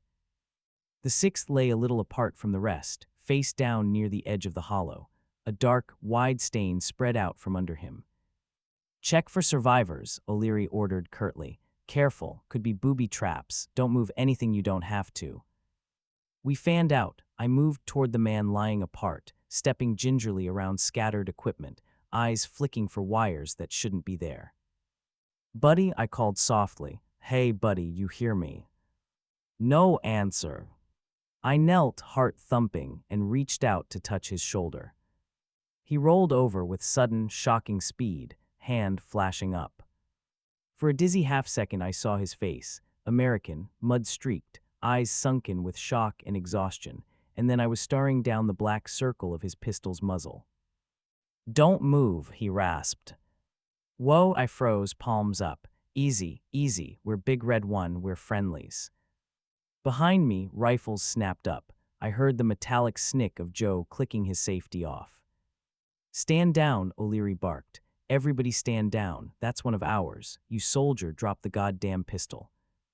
The man's hand shook. His finger tightened on the trigger, then spasmed open. The pistol slipped from his grasp and thudded into the needles. He blinked twice, as if waking up from a long, bad dream. "Sir," he croaked, you from Charlie, or..." Charlie Company, 16th, O'Leary said, kneeling beside him. You Baker. The man nodded weakly. His gaze slid over us, unfocused. He looked almost translucent, skin stretched thin over cheekbones, lips cracked. His jacket was stiff with dried blood, some his, some not. Name, O'Leary asked. Corporal Miller, he mumbled. Baker's 2nd platoon. We were on recon. We hit contact. He coughed, a dry, scraping sound. Looks like contact hit back, O'Leary said. Anyone else make it? Miller's eyes traveled slowly over the hollow, lingering on each still form. Just me, he whispered. I played dead when they came through. Heard 'em talking. 2 squads, maybe 3. They stripped ammo, took maps, left us for crows. He swallowed with difficulty. They went that way. He lifted a trembling hand and pointed deeper into the trees, away from our lines. How long ago? O'Leary asked. Night, Miller said vaguely. Before the moon. I don't know. Hours. O'Leary's jaw clenched. Tom, he called softly. The radio man hurried over, crouched. Yeah, Sarge. Get battalion on the horn. Tell them we found Baker's patrol. All KIA except one. Kraut's likely moving deeper into our sector. They need to know there's a hole in the line. Tom nodded and moved off, antenna bobbing. O'Leary turned back to Miller. Can you walk? He asked. Miller tried to push himself up on his elbows. His arms shook. He got halfway, then collapsed back with a hiss of pain. I can try, he said through gritted teeth. No, O'Leary said. You're done for today, Corporal. We're getting you back to our lines. He looked at us. Ramirez, Walker start rigging a litter. Jennings, Harper, perimeter, eyes open. If those Krauts decided to circle back, this is where they'd hit. The woods pressed in around us like a held breath. We tore ponchos and saplings into a crude stretcher, lashed it with ropes from our packs. Miller bit down on a strip of cloth as we shifted him onto it, his face going whiter at the edges. Sorry, I muttered. Don't be, he rasped. Just don't drop me. It should have been simple. Turn around, follow our own trail back, get Miller to the platoon and then to an aid station. But in the Hürtgen, nothing was simple. We'd gone maybe 300 yards on the return when the forest started to lie. The trail we'd followed in looked less distinct. The scuffs in the needles could have been ours or someone else's or just wind and gravity. Landmarks, one big stump, a particularly twisted tree, looked familiar but slightly off, like they'd been moved when your back was turned. Did we come past that? Harper whispered. Yeah, Jennings said. I think so, maybe. I checked my compass. The needle pointed north. The track we were on led roughly the way we'd come, but the sense in my bones that we were heading back faded with every step. Stay on the bearing, O'Leary said. His voice had that carefully calm edge that meant he wasn't entirely sure either. Forest messes with your head. Compasses don't lie. The forest, apparently, took that as a challenge. 15 minutes later, we stumbled into a patch of ground that made my stomach drop. A shallow depression, scuffed earth, a smear of dried blood, a broken branch hanging at eye level. We walked right back into Baker's killing ground from a different angle. Shit, Jennings whispered. Miller moaned softly from the litter. They came back. No, O'Leary said tightly. We did. He spun, scanning the trees. No movement, no voices, just the steady drip of water from needles and the distant, faint thump of artillery. All right, he said. We're not lost. We're turned around. Difference is lost men panic. Turned around men stop, think, and fix it. He took the compass from his pocket, squinted at it, then at the dim light through the branches. The line back to our platoon is roughly west-northwest from here, he said, which means we angle that way, no matter what the ground tries to tell us. We go slow, we mark our path. He pulled a bandage from his kit and tore it into strips. Every 20 yards, tie one of these on a branch at head height, he told Harper. That way, if we go in circles again, we'll see our own trail and know it. Got it? Harper swallowed and nodded. We set out again, this time more deliberately. Miller groaned occasionally as the litter bumped. Each small sound made me flinch. listening for any change in the forest's background noise. About 10 minutes into our second attempt, we heard it, the faint crunch of boots ahead and to our right. We froze, dropping to our knees without a word. Jennings eased the litter down, mouthing, "Sorry," to Miller, whose face twisted. The crunch came again, closer, accompanied now by a low murmur of voices. "Not English." O'Leary's hand flicked in the air. "Spread, get low, stay silent." We melted into what little cover we had, behind trunks, into shallow dips under low branches. I slid behind a fallen log, heart pounding, and pressed my cheek to the damp wood. The voices grew clearer as the patrol approached. German, the cadence harsh and oddly musical at the same time. I caught fragments. Achtung, Amerikaner, artillery. Boots squelched in mud. A piece of underbrush snapped. They were close, too close. Through a small gap between roots and leaves, I saw a pair of boots step into view. German jackboots, muddy, close enough that I could have reached out and touched them if I'd been insane.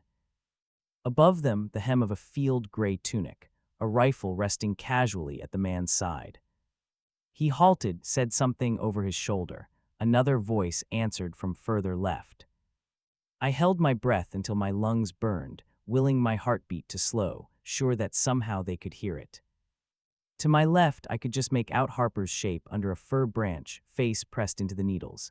His shoulders trembled. His hand was white-knuckled on his rifle. The German patrol lingered above us for what felt like hours. One of them laughed at something. Another hacked, spat. Someone lit a cigarette. The sharp tang of smoke threaded through the damp air. They were talking about us, not us specifically maybe, but Americans, this sector artillery. I caught Wald, Forrest, and Schlecht, bad. We were 5 half-buried men under their feet, and they had no idea. My trigger finger ached to twitch. 5 on patrol, 5 of us. Surprise was ours. One long burst from Jennings's bar, a volley from the rest, and the forest would be briefly, horribly full of noise and blood. And then every German gun for a mile would know exactly where we were. O'Leary's eyes met mine through the gloom, his face barely a shape. He shook his head once. We stayed still. After an eternity, the boots moved. The voices drifted off to the right, deeper into the trees. Branches snapped, footsteps receded. We stayed frozen another long minute after the last sound faded. Only then did O'Leary risk a whisper. "Everybody okay?" "Still here," Joe breathed. "Harper," I murmured.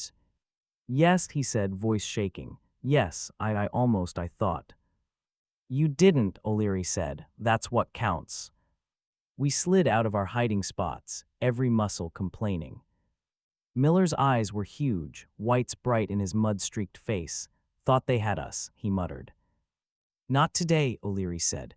"All right, we're burning daylight and I don't want to be out here after dark. We keep moving, double your attention. They're between us and home now."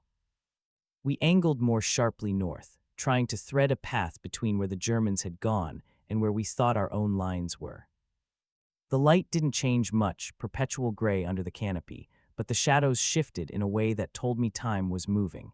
The air grew damper. My legs ached from the constant up and down over roots and rises. The forest got quieter. That was bad. Forest noise is like city noise. It has a baseline. Birds, wind, small creatures. When it goes silent all at once, something has changed. "Hold," O'Leary whispered. We stopped, listened. Nothing, no birds, no rustling. Even the distant artillery seemed to have rolled away. Then, from far off but somewhere ahead, the distinctive thump-wump of mortars. "Incoming." "Down," O'Leary snapped. We dove for what little cover there was, small depressions, behind trees. I dropped flat behind a stump, dragging the front of the litter down with me as best I could. Miller hissed in pain but didn't yell. The first shells came in low and fast, their whine like a hive of furious bees. They hit ahead of us, not right on us, shaking the ground with dull, rapid blows. Tree bursts again, but further forward. Someone had walked into something and the Germans were bracketing them. "Not for us," Joe murmured, breath hot near my ear. "Yet," I said. We waited, pressed into the forest floor. For a few minutes, the shelling worked its way across some unseen slice of forest, then rolled away. "Move," O'Leary said, voice tight. "They're softening something up. That means someone's out there. We angle a little left, see if we can hit our own boys. I'd rather run into friendly fire control than into that." We got up, our movements stiffer now, and pushed on. The forest tried again. We saw the first sign, a scrap of olive drab cloth caught on a branch, just before we stepped into the nightmare. We found our lines. What was left of them? The trees opened into a long, shallow trench line hacked into the forest floor, foxholes linked by communication trenches barely deep enough to stand in. Earthworks, logs piled on top, sandbags torn and spilling. Bodies slumped in some of the holes, others lay half in, half out. American helmets, German helmets. The smell hit like a physical blow, blood and something starting to rot, barely held back by the cold. "Jesus," Harper whispered, voice tiny.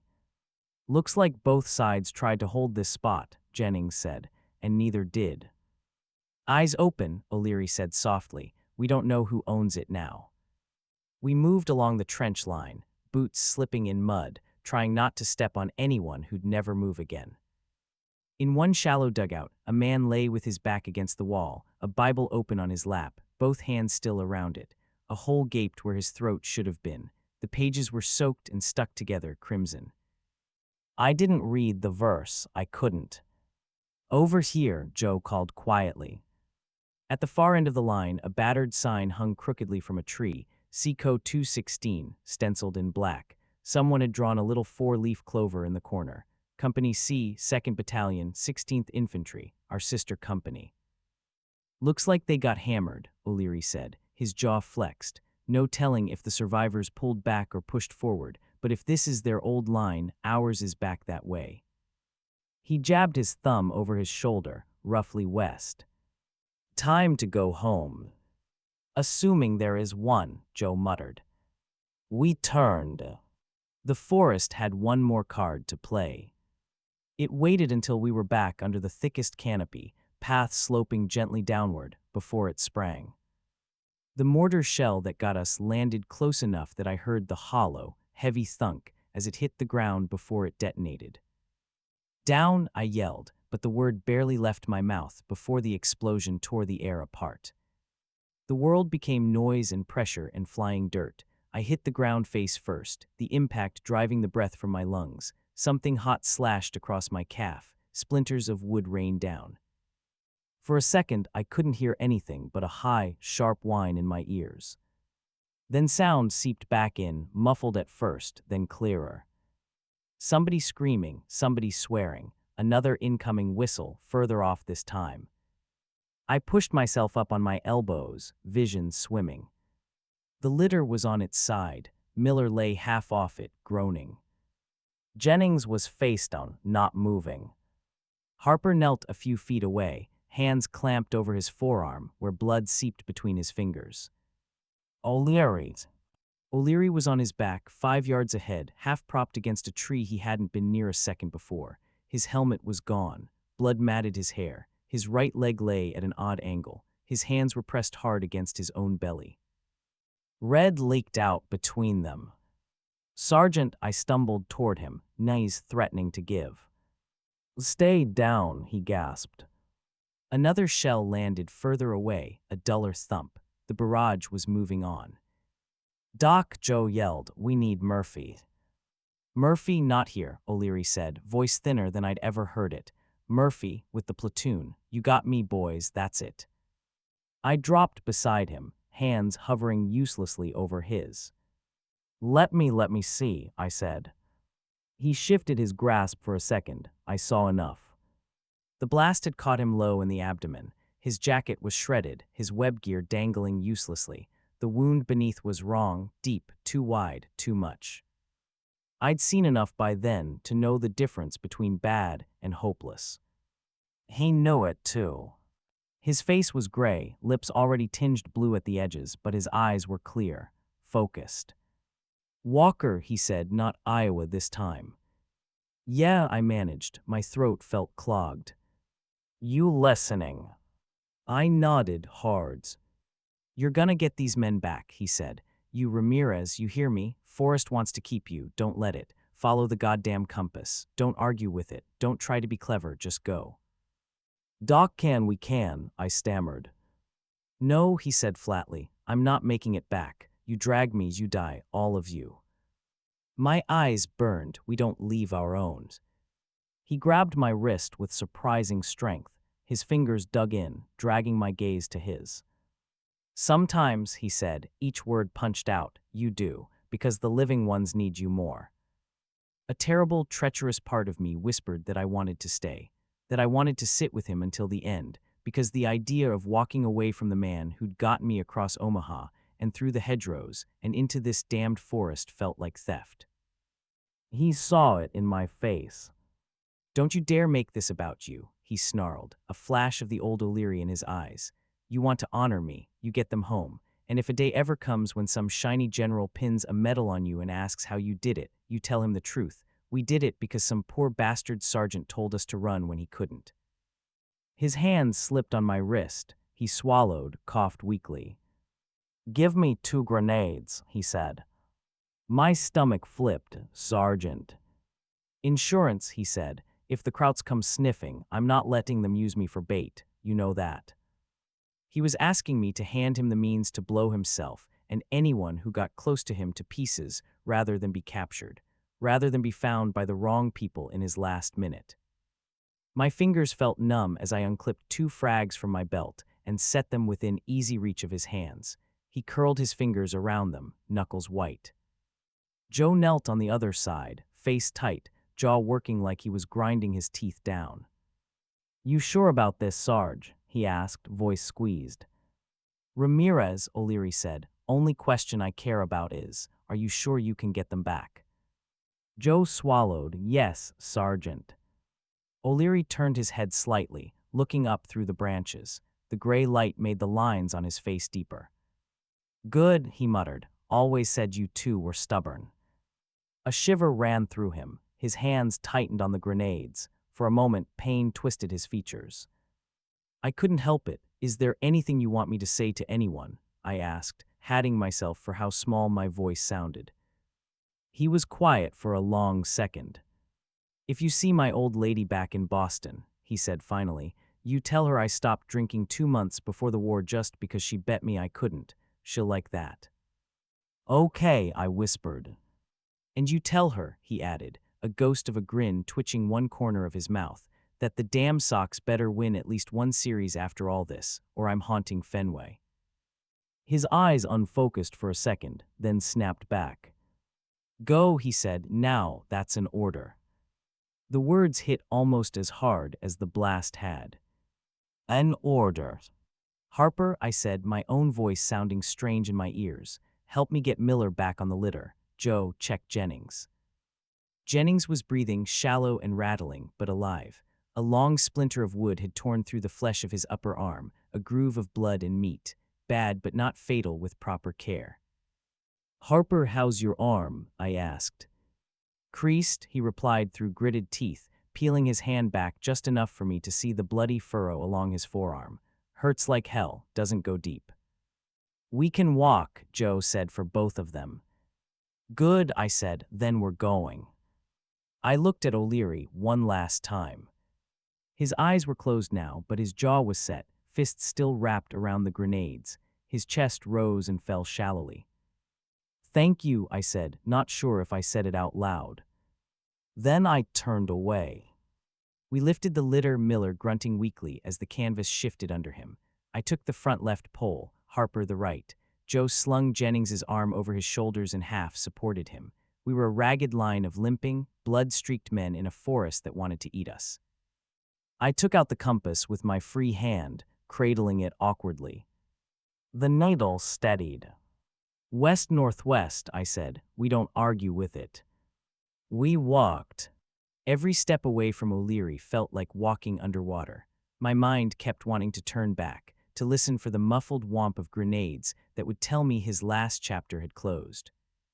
The forest, for once, didn't seem to fight us. Maybe it was coincidence. Maybe we'd finally found one of the few deer trails that ran in the right direction. Maybe it was just that, stripped of O'Leary's shadow, we paid more terrified attention. We marked trees behind us with knife cuts and bits of bandage, just in case. The light seemed to thicken, then thin. My shoulders burned from the litter. Miller drifted in and out of consciousness, mumbling, sometimes slurring half prayers, half curses. An hour later, or 3 or 5, it was impossible to tell. We heard a sound that made my heart leap and then misstep. A whistle, 2 rising notes, 1 falling. An American signal. Freeze, I hissed. We stopped. I forced my dry throat to form the answer, 1 rising, 2 falling. A tense moment, then from ahead, the sharp, unmistakable snap of an M1 bolt being worked, followed by a shouted challenge. Password. My brain scrambled through the week's code words. Sugar, I called back. Reply, came the answer. Maple, I yelled, voice cracking. Come ahead, sugar maple, the unseen voice said, hands where I can see 'em. We stepped forward slowly, weapons slung or held low, hands open as much as the litter allowed. Shapes resolved out of the trees, helmets, rifles, the dim outline of a sandbagged position half dug into the slope of a hill. Charlie Company, muddy, tired, eyes too old for their faces. One of them, a sergeant with a crooked nose and a big red 1 patch, took us in at a glance. Blood, bandages, the sagging form on the litter, Jennings's sling, Harper's pale, pinched face. Where the hell did you come from? He asked. Hürtgen, I said, voice rough. Lost patrol, and we lost our sergeant. O'Leary, Treeburst got him. The sergeant's face tightened. I knew O'Leary, tough son of a bitch. He shook his head once. You make it back with that many walking and 1 on a litter, you did right by him. It was small comfort, but it was something. They took Miller straight to their aid station, a tent barely larger than 2 foxholes, with a red cross painted on a sheet out front. Jennings and Harper got patched and bandaged by a harried aidman whose hands shook only when they stopped moving. I sat on a crate outside, helmet in my lap, fingers numb, the echo of O'Leary's last words still rattling around my skull. You get them home. That night, back with what was left of our platoon, I lay in my foxhole under the sighing pines and stared up at the slivers of sky between branches. The forest whispered and shifted. Far off, artillery muttered like distant thunder. Joe's voice came softly from his half of the hole. You did what he asked, he said. He knew what he was doing. I left him, I said dully. You followed orders, Joe replied. He saved our asses 1 more time. That's who he was. Don't you rob him of that by second-guessing it. I didn't answer. I couldn't. How many days you think we've been in these woods? He asked after a moment. Feels like years. Feels like we never landed on that beach. I thought about the surf, the sand, the bunker, the village, the French kids with apples. It's all the same war, I said, just different rooms in the same burning house. We were still in the dark hallway. 2 weeks later, what remained of our regiment pulled out of the Hürtgen Forest. We didn't win it, not the way people back home thought of winning. We held ground, lost ground, then held it again. We bled the Germans and they bled us, and at some point somebody high up decided the butcher's bill was paid enough for now. We came out of the trees like men who'd been underwater too long, blinking in the open light, shoulders permanently hunched from months of trying to be smaller than bullets. Our company was half the size it had been in Normandy. Some faces had rotated out with wounds, others had rotated out in canvas wraps. They loaded us into trucks and told us we were going to a quiet sector in Belgium, a place to rest, refit, draw replacements, a place, they said, where the line was stable and the enemy was on the back foot. The Ardennes. December, evergreen forests, rolling hills, little towns with Christmas decorations hung before anyone told them to take them down. We rolled in under a sky the color of iron, snow flurries spinning in the headlights. Maybe we'll actually get some peace, Harper said, voice hopeful and tired. Maybe, Joe said, then softer to me, you believe that. I thought of the Hürtgen's dark trees, of O'Leary's bloody hands gripping grenades. No, I said, but I'll take whatever they give us. For a little while, it really did feel quiet. We found billets in barns and half-empty houses, slept on straw instead of dirt, got hot coffee, church basement stew from Belgian women who clucked over our thin faces and clumsy accents, wrote letters home under real roofs. I wrote to my parents about France, about the countryside. I didn't mention how much of it was fertilized with steel and flesh now. I thought briefly about trying to find O'Leary's wife in Boston someday, about walking up her porch and saying words that would never be enough. Instead, I wrote his name carefully in the back of the small Bible I'd picked up from a chaplain, in a growing list that started on D-Day.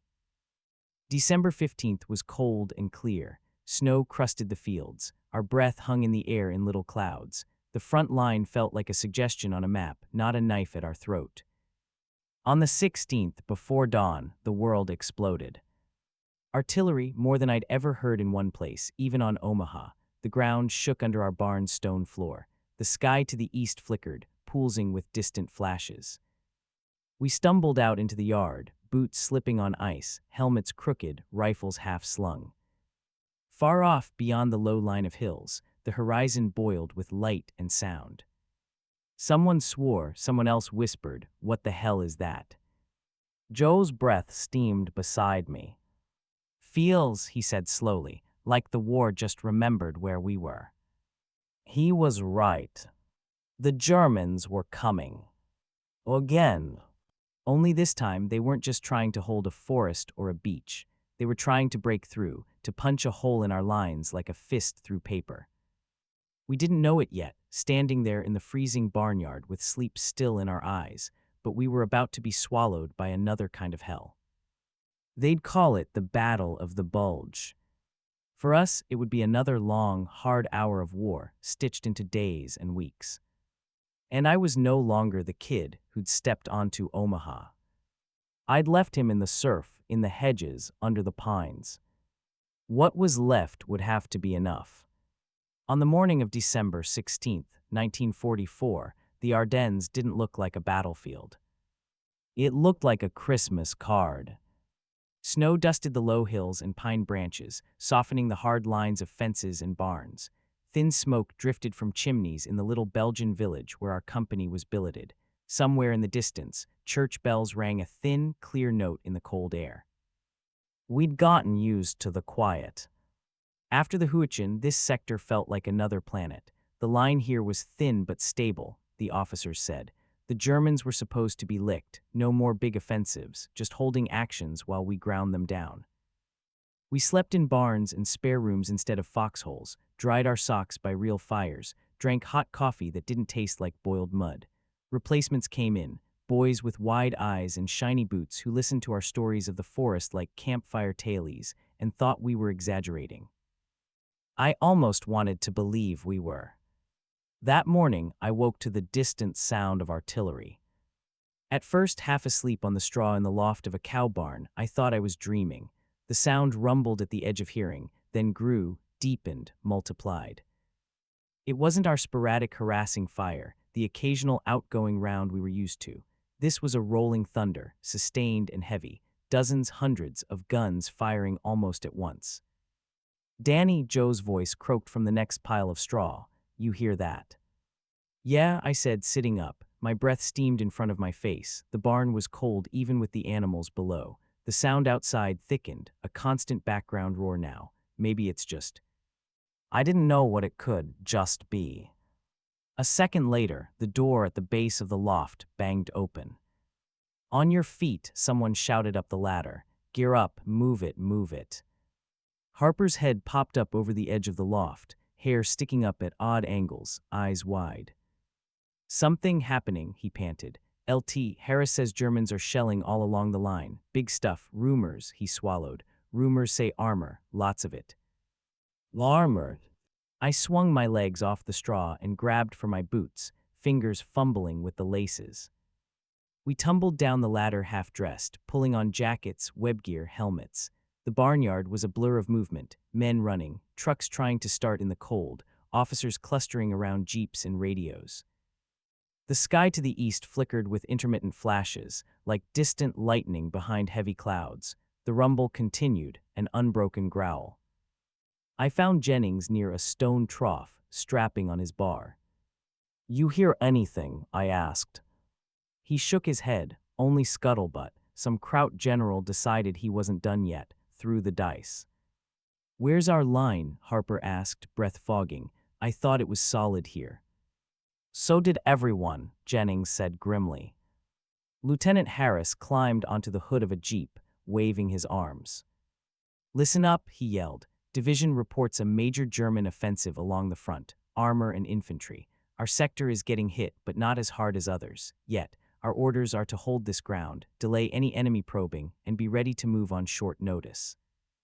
He pointed in rough semicircles. "First platoon, you're setting up a roadblock on the eastern approach. Second, you're on the south. Third, that was us, you take the northern crossroads and dig in. We are not retreating from this town without orders. Clear." A ragged "yes, sir" went up. "This is probably a local counterattack," he added, trying for confidence. "They'll spend their ammo and hit our armor and air, then we'll push them back. We've done it before." Maybe he believed it. Maybe he just needed us to. I tightened the strap on my helmet and felt a familiar, cold knot settle in my gut. The war had found us again. We moved out at a trot, boots crunching on the thin crust of snow. The village was small, just a few dozen houses, a tiny square with a stone well in the middle, a church with a stubby steeple. Beyond it, the road ran north, lined with bare trees, cutting through fields quilted in white. Our assigned position was a crossroads half a mile outside town, where the north road met a smaller east-west lane. Two low stone farm walls flanked it, their tops dusted in snow. A hedgerow, skeletal without its leaves, stood behind one wall. "Perfect place to slow him down," Harris said, boots skidding slightly as he stepped into the intersection. "We can see down the road, use the walls for cover, dig in behind them. If they come with armor, we slow them until the tank destroyers can get here." "What if the tank destroyers don't get here?" Harper muttered under his breath. "Then we shoot and scoot," Joe answered. "Just like the manual, only messier." Harris pointed to positions. "Jennings, set up with the bar behind that right-hand wall. Good field of fire. Ramirez, Walker, I want you left, covering the ditch and hedgerow. Harper, you're with them. We'll string some wire across the road, get some mines laid if headquarters sends them. Until then, rifles and guts." We dug. Frozen earth is a different beast than the soft mud of Normandy or the loam of Hürtgen. The ground here fought us, each shovel bite a small battle, our breath plumed white, fingers numbed despite gloves. We managed shallow scrapes behind the walls, maybe enough to get our bodies a few inches lower. Jennings set the bar on the stone, stacked a couple of ammo boxes within easy reach. I checked my M1, worked the action, slapped the bottom of a magazine pouch on my belt. "Remember when the biggest thing we were worried about was not slipping in farm mud," Harper said, forcing a laugh. "I remember being worried about everything all the time," I said. "Some days we just pretend better than others." By mid-morning, the distant barrage had become a constant backdrop. Occasionally, a heavier boom cut through it, closer, maybe one of our bigger guns talking back. Snow began to fall in earnest, small, dry flakes that drifted down and clung to jackets, rifles, helmets. It softened the outlines of the hedges and fields, turned the crossroads into something that looked almost peaceful if you didn't listen too hard. Then the first refugees came. A woman in a shawl appeared on the road, leading two children by the hand, their little boots slipping on the icy ruts. Behind them, an old man pushed a handcart piled with blankets, a few pots, a crucifix lashed to the side. Harper nudged me, "Civilians." Lieutenant Harris stepped out from cover, waving his arms. "Madame," he called in broken French, "you cannot stay here. La route est dangerous." She fired a stream of words back at him in rapid-fire French and German, voice high with fear. I caught Boches, Panzer, Tour, Tout. "Boches coming," Joe translated softly. "Panzers, kill everything."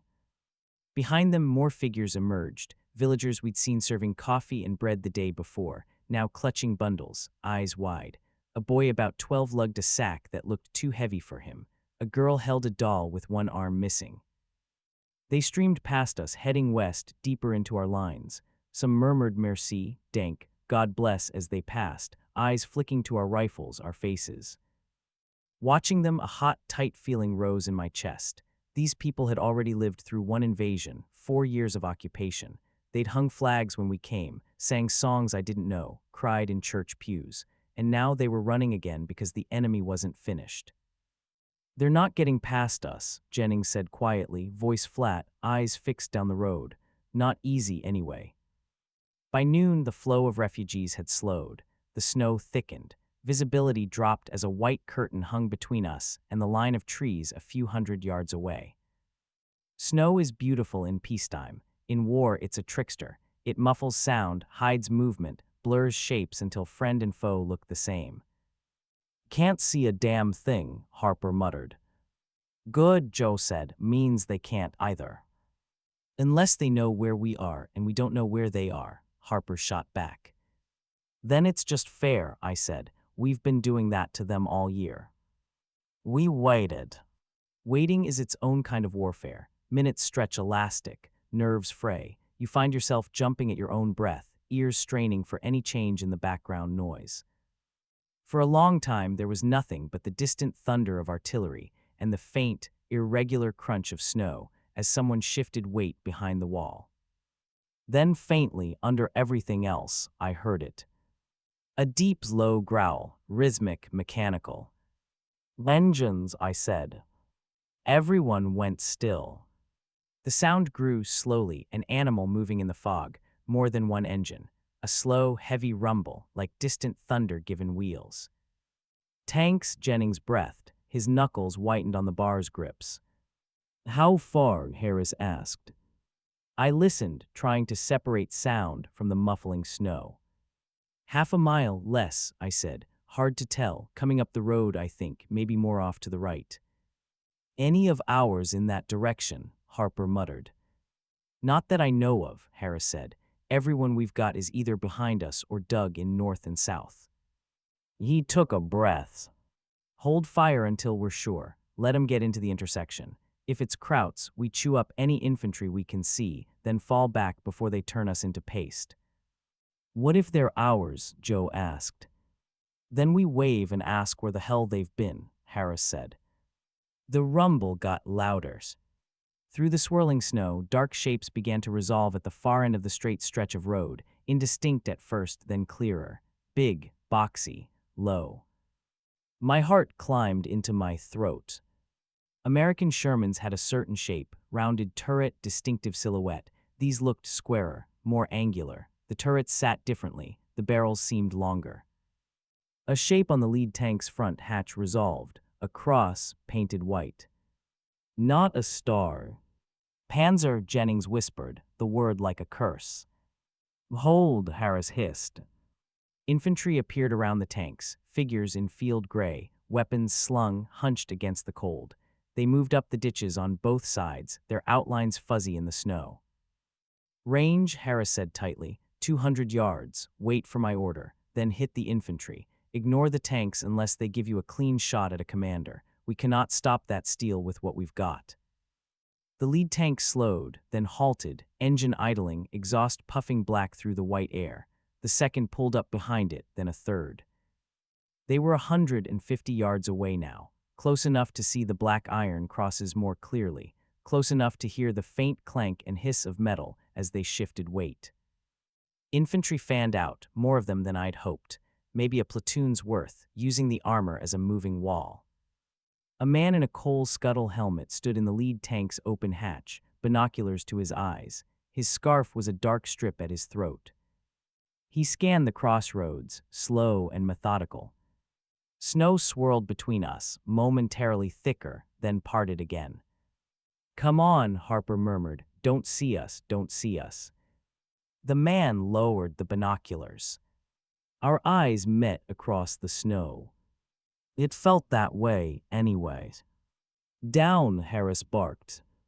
At the exact same moment, the German officer shouted something and stabbed a finger in our direction. The world exploded. Machine gun fire stitched the wall we were behind, stone chips flying, snow erupting in little geysers. The tank's main gun boomed, a deafening, hollow concussion, and a shell screamed over our heads to detonate somewhere in the village behind us. "Now," Harris shouted, "fire." We rose like ghosts from behind the wall and opened up. The first volley caught the lead wave of infantry mid-stride. Men jerked, spun, dropped hard into the snow, dark blood blooming on white. Jennings, bar hammered out a long, angry burst that tore into the ditch line, kicking up slush and bodies. I fired, reloaded, fired again, the M1's rhythm a metronome under the chaos. A German rifleman in a gray greatcoat appeared in my sight picture, mouth open in a yell I couldn't hear. I squeezed the trigger. His chest snapped back, his cap flew, he dropped. No time to think about the face. Snow muffled everything strangely. Muzzle flashes turned the air briefly orange, then gray again. The tank's machine guns chattered from coaxial mounts and hull ports, tracers slicing our wall, forcing our heads down between shots. "Tank turning," Harper shouted. The lead panzer's turret was swinging, slow but inexorable, toward our left-hand wall. "Fall back," Harris bellowed. "Back to the second line, move." We scrambled up, sprinted for the shallow ditch that led back toward the village, boots slipping on churned snow, packs banging. Behind us, the tank's main gun cracked again. The wall we'd been behind a second before erupted. Stone and snow, and something too solid to be either showered outward. A chunk of rock, the size of my head, whistled past my ear and vanished into the fog. We slid into the ditch, panting, then ran bent double along it, the sides barely high enough to hide us. Rounds snapped overhead, throwing up gouts of white where they hit the ground. "Keep moving," Harris's voice came from somewhere ahead. "Back to the reserve line, make them pay for every inch." We reached the edge of the village just as the second tank shell hit somewhere to our right, slamming into a house with a sound like a train wreck. An upper story collapsed in a cough of brick and dust. Civilians who hadn't fled earlier were running now, clutching whatever they could carry, blankets, bags, sometimes just each other. A dog bolted between legs, howling. "Get to cover," somebody yelled in French and English both. "Basements, down." We dove behind a low stone wall that ringed a small vegetable garden. Beyond it, the village lane ran straight toward the crossroads we'd just abandoned. Smoke already snaked along it, mingling with the falling snow. Jennings dropped to his knee behind a water trough, bar already braced. Joe slid in beside me, chest heaving, eyes scanning. The tanks rolled forward, engines revving, the ground grumbling under their weight. Their infantry pushed ahead of them in ragged lines, using doorways and low fences for cover. Our second line opened up. Rifles, a few machine guns, the hard crack of a 57 anti-tank gun someone had dragged into a side street. Its first shot hit one of the Panzer's tracks, sparking off metal. The tank lurched, slowed, but kept coming. "Need a better angle," I muttered. "Wait till they get closer," Jennings said. "We'll get their infantry at 40 yards. "Then what?" Harper asked, voice a little higher than usual. "Then we do it again," I said. The next half hour blurred into a series of snapshots, burned into my brain. A German squad tried to rush the left flank, sprinting across an open patch between two barns. We dropped 3 in the first burst, the rest dove for cover. Grenades flew both ways, little black dots that arced and vanished into snow, then flared brief, violent light and sound. A shell hit the church square, flipping the stone well cover like a coin. The bell, what was left of it, fell with a heavy, dead clang. A boy I'd seen the day before sweeping the steps outside the cafe lay in the snow, eyes open, scarf still knotted around his neck. At some point, a squad of our own tanks did arrive, Shermans from an armored battalion, engines howling as they ground into position on the southern street. They traded shots with the Panzers, explosions rocking the narrow village. One Sherman took a hit to the turret. The hatch blew open like a kicked lid, smoke and flame gushing out. A man emerged, suit of fire around him, staggered 2 steps, then fell. In the noise and smoke and snow, time lost meaning. There were moments when we yelled and charged across alleys, boots slipping, bayonets gleaming dull in gray light. There were moments when we lay flat behind broken walls, teeth chattering, with cold, with adrenaline, as shells pumped the air around us. We fell back by inches, then yards, trading space for time, just like the brass always said. But the line never broke completely. Not there, not that day. Night finally crept in almost without notice. The snow turned from white to gray to black. The guns' flashes showed as brief, frozen maps of hell. Around midnight, the German pressure eased. The rumble of tanks pulled back. Sporadic fire crackled for another hour, then died down. We didn't cheer. We were too tired, too cold, too aware that this had only been the first day. We set up a new line on the western edge of the village, digging shallow foxholes in frozen ground, using destroyed wagons and doors, and whatever else we could find for extra cover.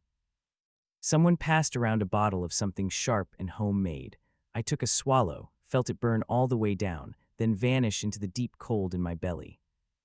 "How many you think we lost today?" Harper asked from his spot 2 feet away in our shared hole, voice dull.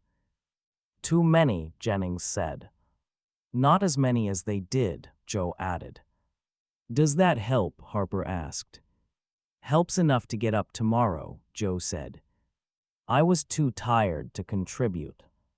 Lying there, staring at the faint glow of the sky through the torn-up branches, listening to the occasional crack of a sniper shot and the low murmur of men digging, I thought of the pattern the war had taken. Beach, hedges, forest, snow. Every new place tried to kill us in its own way. Every time we bled, we adapted, we learned.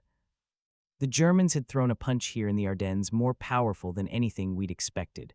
Rumors had already started to filter down, breakthroughs further south, units cut off, whole regiments overrun. Some words floated in the dark like bad dreams. Encircled, trapped, Bostonia.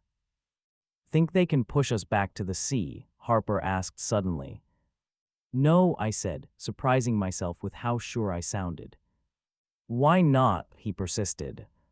I thought of Omaha, of the boys who never got off the sand, of O'Leary in the Hürtgen, of the French woman clutching her children as tanks rolled through her village, of the Belgian family who'd given up their beds so we could have a dry place to sleep.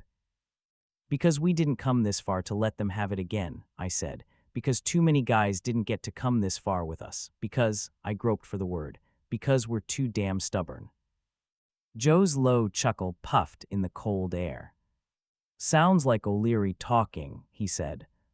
"Yeah," I answered. "Maybe he's still yelling in my head." "Mine too," Jennings murmured. We fell quiet again. Snow whispered down. Somewhere, a man cried out in his sleep.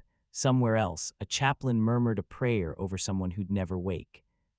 The Battle of the Bulge, the papers would later call it. Maps would show a neat, bulging line where the Germans had pushed through, arrows and dates cleanly printed. From where I lay in that foxhole, snow soaking through my coat, fingers numb on the stock of my rifle, the bulge didn't feel like a line. It felt like a long, dark tunnel with no clear end. A tunnel we had to walk through step by step, breath by breath, not because we were fearless, but because we were afraid and went anyway. Because somewhere beyond that bulge, beyond those hills and forests and rivers, was the source of all this, the place with the swastika flags and the camps behind barbed wire and the men who'd started this fire. And we intended to go there. Or die trying. The snow never really stopped.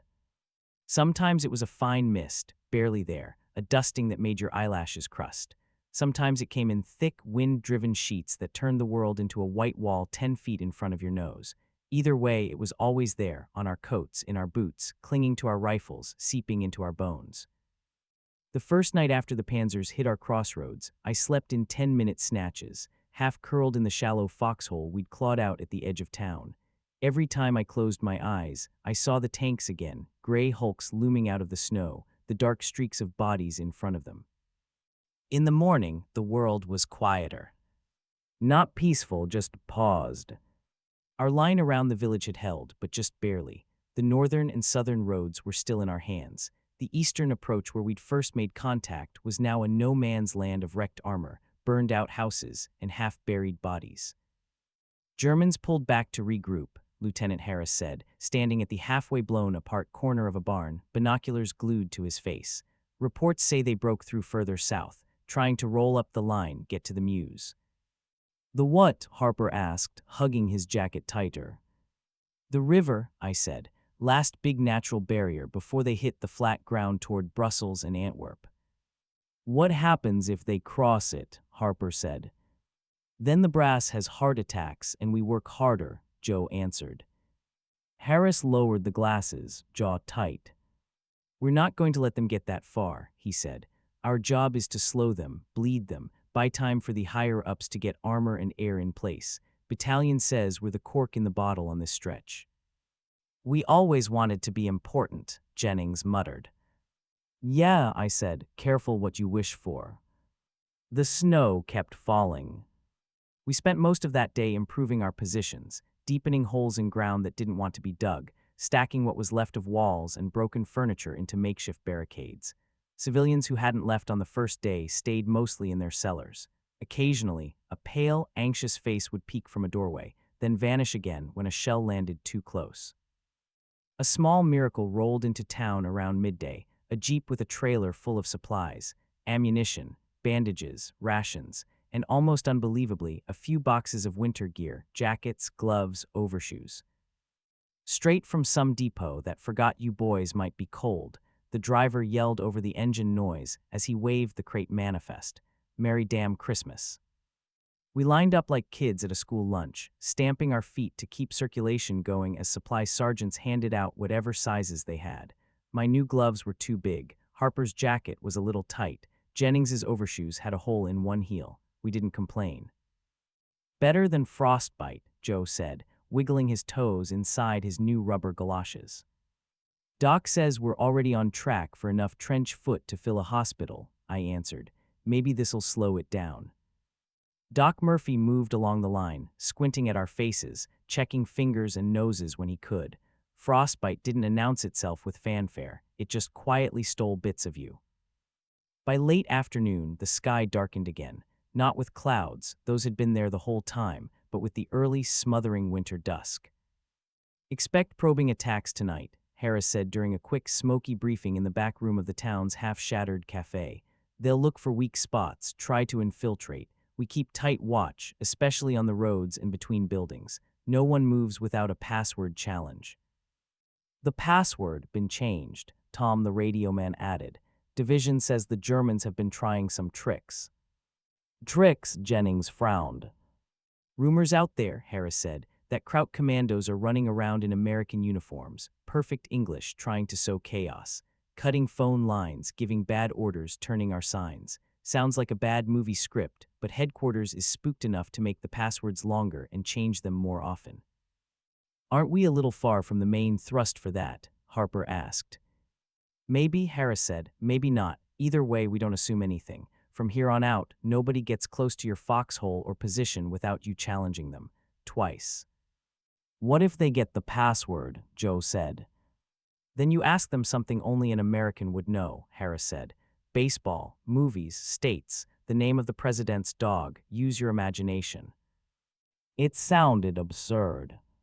It didn't stay absurd for long. That night the war got weird. I was on watch with Joe in a slit trench between two houses, covering a narrow alley that led toward the northern road. The snow had thinned to a fine dust, more like ash than flakes. Our breath made small ghosts in the dark. Most of the village was blacked out, no lights showing from windows, no fires near openings. Any glow was a target. Somewhere off to our right, a flare went up, hissing, turning snow into glittering, twisting shards. A few distant shots cracked, then faded. Probably just jittery guys shooting at shadows, Joe murmured. Or shadows shooting back at jittery guys, I said. We fell quiet again, ears tuned to every creak and crunch. Around midnight, I heard boots.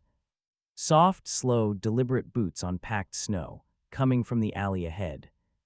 I touched Joe's arm. He nodded, shifted his rifle into the pocket of his shoulder. Hold, he whispered.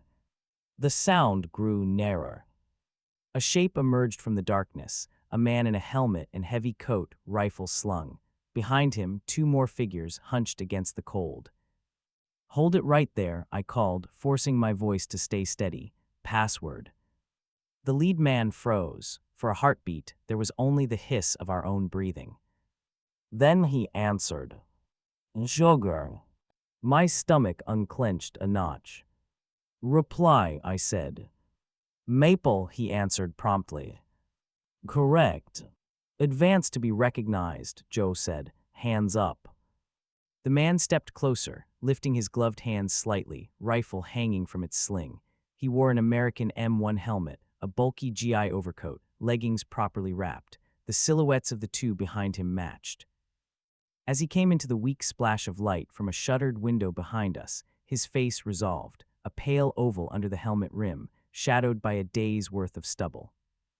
"Easy, fellas," he said in English. "We're from the 106th, got separated when the Krauts hit the line, trying to find our way back to friendly positions." His accent was off.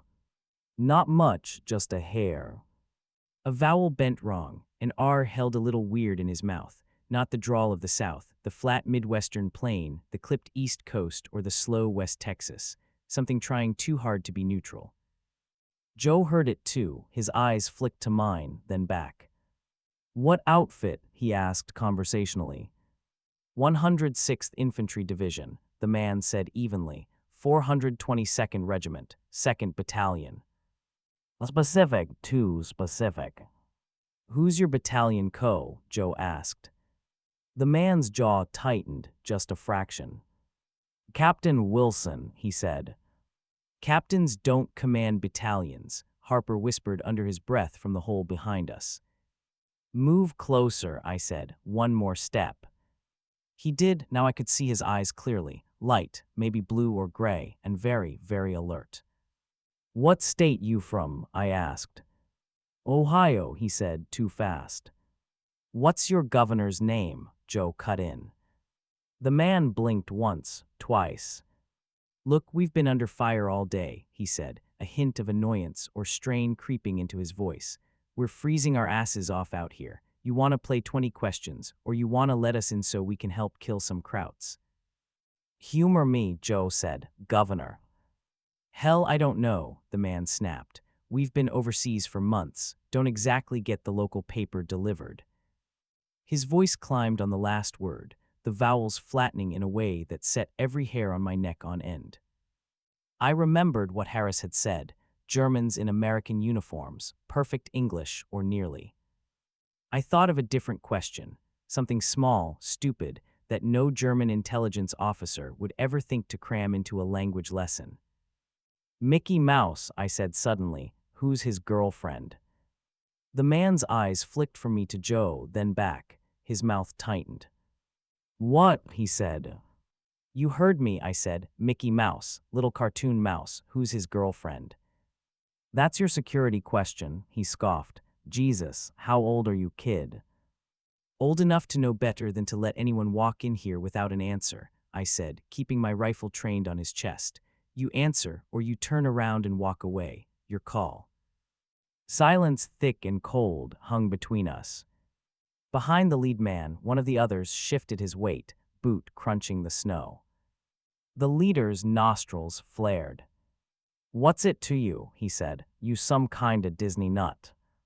"He's American," Joe said softly, "and that's an American question. You don't know it, you don't pass." The man's lips peeled back from his teeth, not quite a smile. "Fine," he said. "Her name's Minnie." He pronounced it like the English word, many. My finger tightened on the trigger. "That's close," I said, "but not close enough." For a split second, the alley was perfectly balanced. 3 of them, 3 of us, all of us with guns, all of us within 30 yards. Then everything broke at once. The man's right hand flashed toward his rifle sling. At the same time, the second figure behind him swung something dark and round up from under his coat. I didn't think, I fired. The shot took the lead man in the upper chest. He jerked backward, arms pinwheeling, rifle slipping from his hands. The grenade in the second man's hand tumbled as Joe's M1 barked twice, catching him mid-stride. He went down hard, grenade rolling away into the snow. "Grenade!" Harper yelled. We all dropped. The explosion was small but vicious, a sharp crack that showered us with slush and dirt. Shards of metal sang overhead, whining into brick. For a moment, my ears roared. When the world snapped back into focus, the alley was chaos. The third man had bolted sideways, diving for the shadow of a doorway. Jennings, further back behind a shuttered window, saw the movement and stitched the entrance with bar fire. Wood splintered, plaster puffed, something heavy thudded to the ground. I scrambled to my feet, heart beating so hard it made my vision pulse, and moved forward carefully, barrel leveled. The lead man lay on his back, staring up at the low, dirty clouds. Blood soaked through his coat in a widening fan. As I watched, his chest rose once, shuddered, and fell for the last time. Up close, his face told the rest of the story. He had the right helmet, the right coat, the right gear. But under the grime, his features were wrong for Ohio: cheekbones a little too sharp, jaw a little too narrow, hair a shade of blonde that belonged in colder latitudes.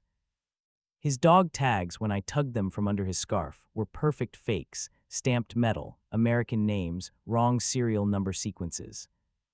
In his breast pocket, behind a folded map and a packet of American cigarettes, I found a laminated card. English words printed in neat rows, with German translations underneath. American slang, the heading read, baseball terms, film stars, song titles. And halfway down the second column, one entry. Mickey Mouse's girlfriend, Minnie. Spelled right. He'd remembered the answer, after all. He'd just never heard it spoken. Ramirez, Jennings called from the doorway where he'd fired. This one's still breathing. The third man lay on the floor inside a smashed-up kitchen, one leg bent under him at an ugly angle. He clutched his stomach, blood oozing between his fingers. His M1, American issue, lay a foot away. His eyes flicked from Jennings to me as I stepped in, then to the barrel of Joe's rifle. He spoke in English. "You're making big mistake," he groaned. "We're Americans. This friendly fire, you shoot own men." "Save it," Joe said. "We saw your buddy with the grenade. We found your little cheat sheet." The man's face tightened. For a heartbeat, the mask dropped, and something cold and flat looked out through his eyes. "Jace," he whispered. Jennings stared down at him, jaw clenched. "What do we do with him?" he asked. For a moment, the question hung there heavier than any shell. My mind flashed back to the hedgerow, to the German boy with the too young face and the patrol we'd ambushed, to O'Leary's rifle butt slamming into the kid's cheek instead of his skull. "He's a spy," another part of my brain said. "A saboteur, not regular infantry, different rules." He'd come into our lines dressed as one of us, armed with a grenade ready. If we let him live, he might talk. If we let him die, he never would again. "Take him prisoner," I said. They both looked at me. "You sure?" Jennings asked quietly. "If we start shooting guys on the ground who can't fight back," I said, "what's the difference between us and them?" The saboteur watched my face as I spoke. Something amused flickered in his eyes, even through the pain. "Americans," he rasped, "always moral lectures." "Shut up," Joe said, not unkindly. "We'll get you a medic. Maybe someone back at HQ will be real interested in what you have to say about your little game." He crouched, keeping his rifle on the man's center mass, and yanked his belt free, then used it to bind the man's wrists. The saboteur winced, then laughed weakly. "I tell you nothing," he said. "You know that, you waist bandage." "Oh, I think you'll tell us enough," Joe said. "Everybody talks, especially when they realize the war not going their way." The man's gaze slid to mine. "You think you win," he whispered. "Maybe you win this battle, this war, but you think it ends. There will always be more, different uniforms, new names, always men like you and me." He sucked in a breath as Jennings shifted his leg to tie it. "Maybe," I said, "but right now this is the war we've got, and you lost this round." He smiled faintly, a curving of lip with no joy in it. "We see," he murmured. He passed out a few minutes later, blood loss and shock dragging him under. We hauled him, half-carried, to the makeshift aid station in the cafe basement, where Doc Murphy swore and then set to work, more because it was his job than because he liked the patient. "Why'd you bring me a damn wolf in sheep's clothing?" he muttered, pulling off the man's fake dog tags. as if we don't have enough to do. Intel wants them alive if we can manage it, Harris said. Headquarters is crawling out of their skin over these infiltrators. They want to know how many, where, and who's giving the orders. Fine, Murphy grunted. I'll patch him up. You can hang him later if you really need the next therapy. We left the basement smelling of iodine and blood, climbed back into the cold. Outside, the snow kept falling. The war, for that night at least, shifted its weight elsewhere. We heard fighting to the south, dull crumps of artillery, the faint chatter of machine guns carried on the wind, but our sector stayed, for the moment, thin and tense and unhit. Morning brought orders. Divisions pulling us back a few miles, Harris told us, map spread on a crate in the barn. His fingers traced a line that bent and bulged. The Germans punched through hard down here, St. Vith Hufelies. We're stretching thin to keep them from widening the gap. He tapped a crossroads deeper in the Belgian countryside. We're going there, new defensive line, more open ground, better fields of fire. We'll be holding with armor on our flanks this time, not just wishful thinking. Means we're giving them this village, Harper asked, frowning. Temporarily, Harris said, we've bled them for it. Now we trade space for time, just like the generals love to say. We live to fight again on ground we choose. We packed fast. It felt wrong to leave. The villagers who remained watched us from doorways and cellar steps, eyes hollow. Some muttered thanks anyway. Others just watched in silence as we moved out, rifles slung, packs creaking. A small girl with a knitted hat too big for her head ran up to me as we passed the church. She had a piece of chocolate clutched in her mitten, some GI's Christmas ration, most likely. She held it out. Pour vous, she said, for you. I shook my head, tried to push it back into her hand. Non, I said, poor toy, you keep it. She frowned, then broke the bar in half with careful fingers and shoved one piece into my glove, the other into her own pocket. Partage, she said solemnly, share. I didn't have the French to answer that, so I just nodded. As we marched west, the rumble of German armor rolled through the village behind us. I glanced back once, saw the silhouettes of tanks edging into the streets we'd fought over, smoke already smearing the sky again.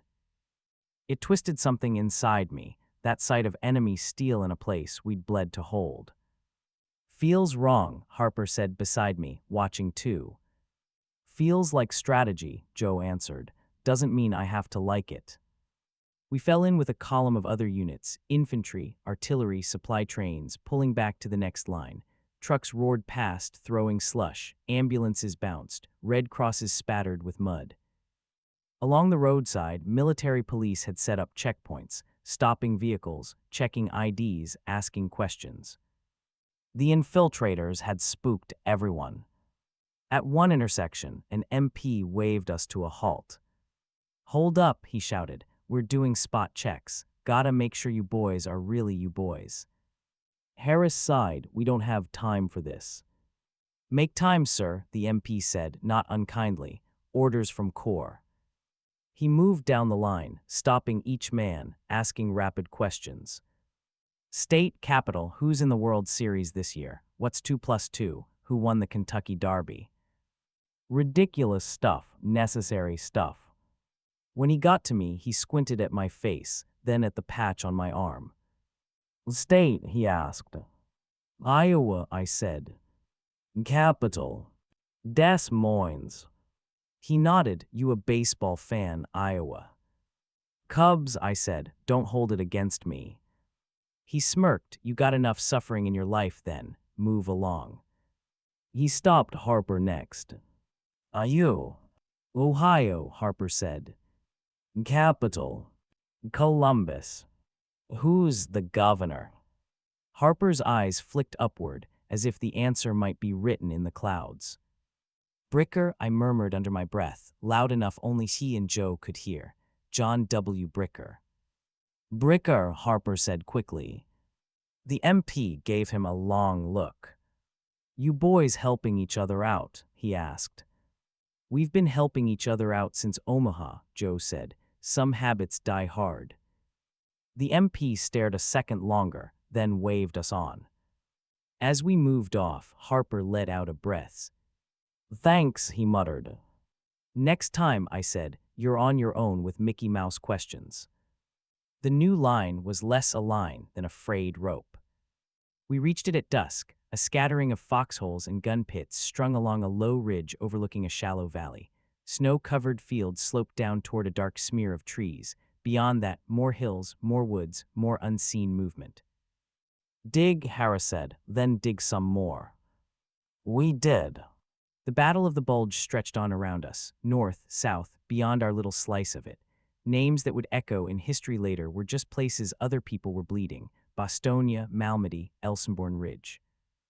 We heard rumors: the 101st Airborne surrounded in Bostonia, refusing to surrender, Patton swinging his whole army north through snow and ice to relieve them, massacres of prisoners, heroic stands, units disappearing in the woods. For us, it was simpler: hold this ridge, don't let anything in gray get over it. Some days the Germans probed our positions with small patrols, testing for weak spots. We traded shots across the fields, watched dark figures dart between tree trunks. Artillery rained down sometimes, scarring the snow with black craters. Other days the war seemed to forget us, focusing its attention elsewhere. We stood in our holes, stamped our feet, cursed the cold, tried not to think about home too much. Christmas Eve came almost by accident. I realized what day it was when the chaplain, a thin, tired man with a voice like worn paper, moved along the line, pausing at each foxhole. "Midnight service in the barn at the rear," he said. "If you're off watch and can walk, you're welcome. If you can't, I'll say a prayer here." We were on rotation, so only one of us from our hole could go at a time. Joe shoved my shoulder. "You go," he said. "You actually remember the words. I'll keep Frosty the Snow Kraut company." "You sure?" "Yeah, say an extra prayer for my mom. She worries too much." I trudged back to the barn, boots crunching in the frozen snow. Inside, maybe 30 men crowded into the straw-strewn space, some sitting on crates, some standing, some leaning against beams. A lantern hung from a rafter, casting weak yellow light. The chaplain stood at the front, helmet off, Bible in hand. His hands shook a little. "No tree," he said with a faint smile. "No candles, no choir, but the story's the same." He read from Luke, voice quiet but carrying in the still air. And there were in the same country shepherds abiding in the field, keeping watch over their flock by night. Abiding in the field, keeping watch by night. I glanced around at the men, their hollowed faces, their chapped hands, the bandages peeking from under sleeves. Shepherds of a different sort, bound to a different flock. After the reading, he bowed his head. "We pray for those at home tonight," he said softly. "For mothers and fathers, wives and children, brothers and sisters, for those at tables with empty chairs. We pray for our enemies too, that they may see an end to this madness as we do, and we pray for those who have gone ahead of us into whatever comes next." Names flickered in my mind like candles. O'Leary, Collins, the nameless German boy in the hedgerow, faces on the beach, faces in the woods. When he finished, someone in the back started a carol, haltingly at first. "Silent night, holy night." Voices joined, rough and off-key, stumbling over verses but finding the melody. "Round yon virgin, mother and child." I remembered my mother back in Iowa, her voice sure and clear in the church choir. My father in his one good suit, singing quietly, eyes closed. Snow outside that never seemed as cold as this. "Sleep in heavenly peace." The words caught in my throat. When the service ended, I stepped back out into the freezing dark. The sky was clear for once, stars sharp overhead. The snow under my boots squeaked. On the ridge, the line of foxholes looked like nothing much at all, just dark smudges in the white. But each held a man or two, rifles in hand, breath smoking, eyes scanning. "Hey, Iowa," Joe called softly as I slid into our hole beside him. "You talked to the big guy." "I think he's got his hands full," I said, "but yeah. Put in a word for us." "And for them," I said, nodding toward the dark hills. "Them," Harper's voice drifted from the next hole over. "Them," I repeated. "I'd like to think somebody out there's asking for the same thing we are, for it to be over." He snorted. "I'd just settle for my toes not turning black." "I'll see what I can do," I said. We sat there, shoulder to shoulder in the frozen earth, while somewhere off in the distance, flares went up, and mortar rounds thumped, and men on both sides tried not to die. Christmas morning dawned brittle and cold. Sometime during the night, the German offensive began to falter. We didn't see the big picture, not from our little notch in the line, but we felt it. The probes grew weaker, the artillery less intense. Rumors drifted faster. Patton had reached Bostonia. The salient's tip was blunted. The Bulge was beginning slowly to shrink. In early January, our orders changed. No more holdings. Advance. We moved off that ridge, cautious at first, then steadier, back toward the ground we'd given up. Villages we'd left now came into view again, this time with different scars. Fields we'd crossed in retreat, we crossed again, boots crunching over old tracks and new. At one crossroads, we passed the burned-out husk of a panzer we traded shots with from the village. Its blackened turret was frozen in a half-turn, gun barrel pointing hopelessly at the sky. Snow had drifted in through missing hatches, softening the charred edges. Joe spat in the snow as we went by. "So much for the 1,000-year Reich," he said. "Froze to death in Belgium instead," I said. We pushed on. Bit by bit, hedge by hedge, mile by mile, we clawed back the ground they'd taken in that desperate December gamble. The Bulge would go down in history as Hitler's last, best throw of the dice in the West. For me, it was a series of long, cold days and nights, of snow and fear and stubbornness, of Mickey Mouse passwords and tank silhouettes and Christmas hymns sung off-key in barns. It was also the moment something hard and shining set in me for good. We'd been knocked back, surprised, outnumbered in places, outgunned in others, and we'd held, not perfectly, not without cost, but enough. Enough that the German war machine spent itself in those woods and hills, enough that when we started moving east again, they didn't have another miracle left. Ahead of us, past the Ardennes, lay the German border proper, the Siegfried Line, the Rhine, cities whose names I'd learned in school now turned into targets on operations maps: Aachen, Cologne, Nuremberg. Past those, though we didn't yet know it, lay horrors we hadn't imagined. The rumors of camps would become real, solid things you could walk into and never forget walking out of. War was changing shape again. We were going into its heart. By February of 1945, the war felt like a long hallway with no doors.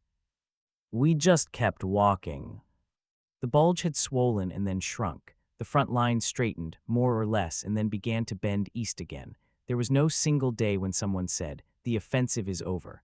We just noticed, gradually, that the Germans were attacking less and falling back more. We crossed back over ground we'd already bled on. The little Belgian village where we'd fought panzers in the snow was a ruin now, walls toppled, roofs gone, a church steeple snapped halfway up. The villagers who'd stayed came out when we marched through, faces older, eyes more guarded. We didn't stay long. East of the Ardennes, the countryside opened out a little fewer dense woods, more rolling fields and low hills. The snow melted into slush, then mud. Spring tried to happen under the gray sky. We hit the German border not with a single dramatic step, but as a smear of concrete and steel that the maps called the Siegfried Line. "Dragon's teeth," Jennings said, pointing with his rifle barrel. Rows of concrete pyramids, tank obstacles, stretched across fields like rotten teeth in a broken jaw. Behind them, bunkers squatted low, half buried in earth and brush, gun ports dark. "Thought we left this kind of thing back in Normandy," Harper muttered. "Welcome to their front porch," Joe said. "We're knocking on the door now." We didn't hit the whole Siegfried Line head-on. Other units did, in other sectors, some paying dearly for each fortification. Our piece of it was a battered section where someone else had already cracked the first teeth. The bunkers we assaulted that week were uglier, in a way, than the ones on Omaha, not because they were stronger, because they were in Germany.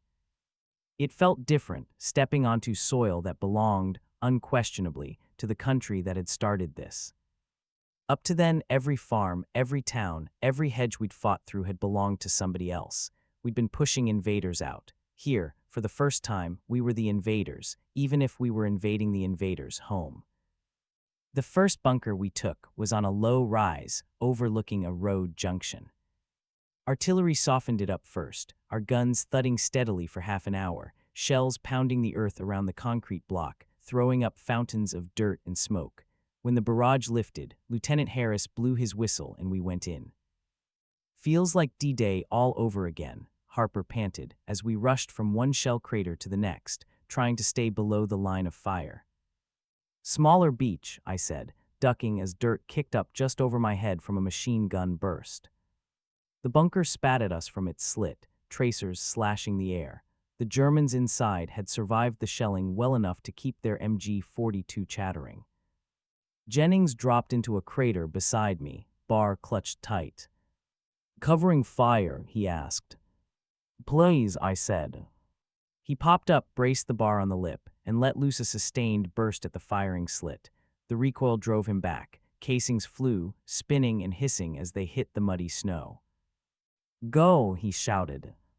Joe and I sprinted up the slope, bent low, boots slipping, lungs burning. A grenade arced from somewhere to our left, bounced off the bunker's front and fell short, detonating uselessly in front of the wall. We hit the side of the bunker and flattened against the cold, damp concrete. "Same drill as Normandy," Joe gasped. "Blow the door, clear the room." Gotten real good at clearing rooms, a dark part of my brain observed. The steel back door was recessed into the earth, a narrow, shadowed rectangle. "Ramirez, Walker," Harris shouted from behind a splintered tree trunk. "You're up." "Of course we are," Joe muttered. We crawled along the bunker's flank, pressing into the small ditch where earth met concrete. Bullets smacked the outside wall, sending little spurts of dust and fragments into the air, but the angle was wrong for them to hit us unless someone leaned out dangerously far. The door loomed, no visible booby traps. That didn't mean there weren't any. Joe pulled a grenade from his belt, one of the heavier pineapple types with more punch. I did the same. "On three," he said, breath frosting. We counted under our breath, 1, 2, 3. We pulled pins, let the spoons fly, counted 2 heartbeats, then lobbed both grenades into the recessed doorway and threw ourselves flat. The blast shook the ground. Smoke belched out, followed by the dull ringing echo of confined explosions. "Go," Harris yelled. We went. The door hung twisted on its hinges, partly blown inward. Inside, the air was a choking mix of cordite, dust, and hot metal. Someone coughed weakly ahead, then gurgled. I went in first, rifle up, bayonet forward, heart pounding. The interior was small and low, 2 firing slits, a central space, a narrow alcove for bunks. 3 men in field gray lay scattered at bad angles, one twitched hand reaching for a sidearm that wasn't there anymore.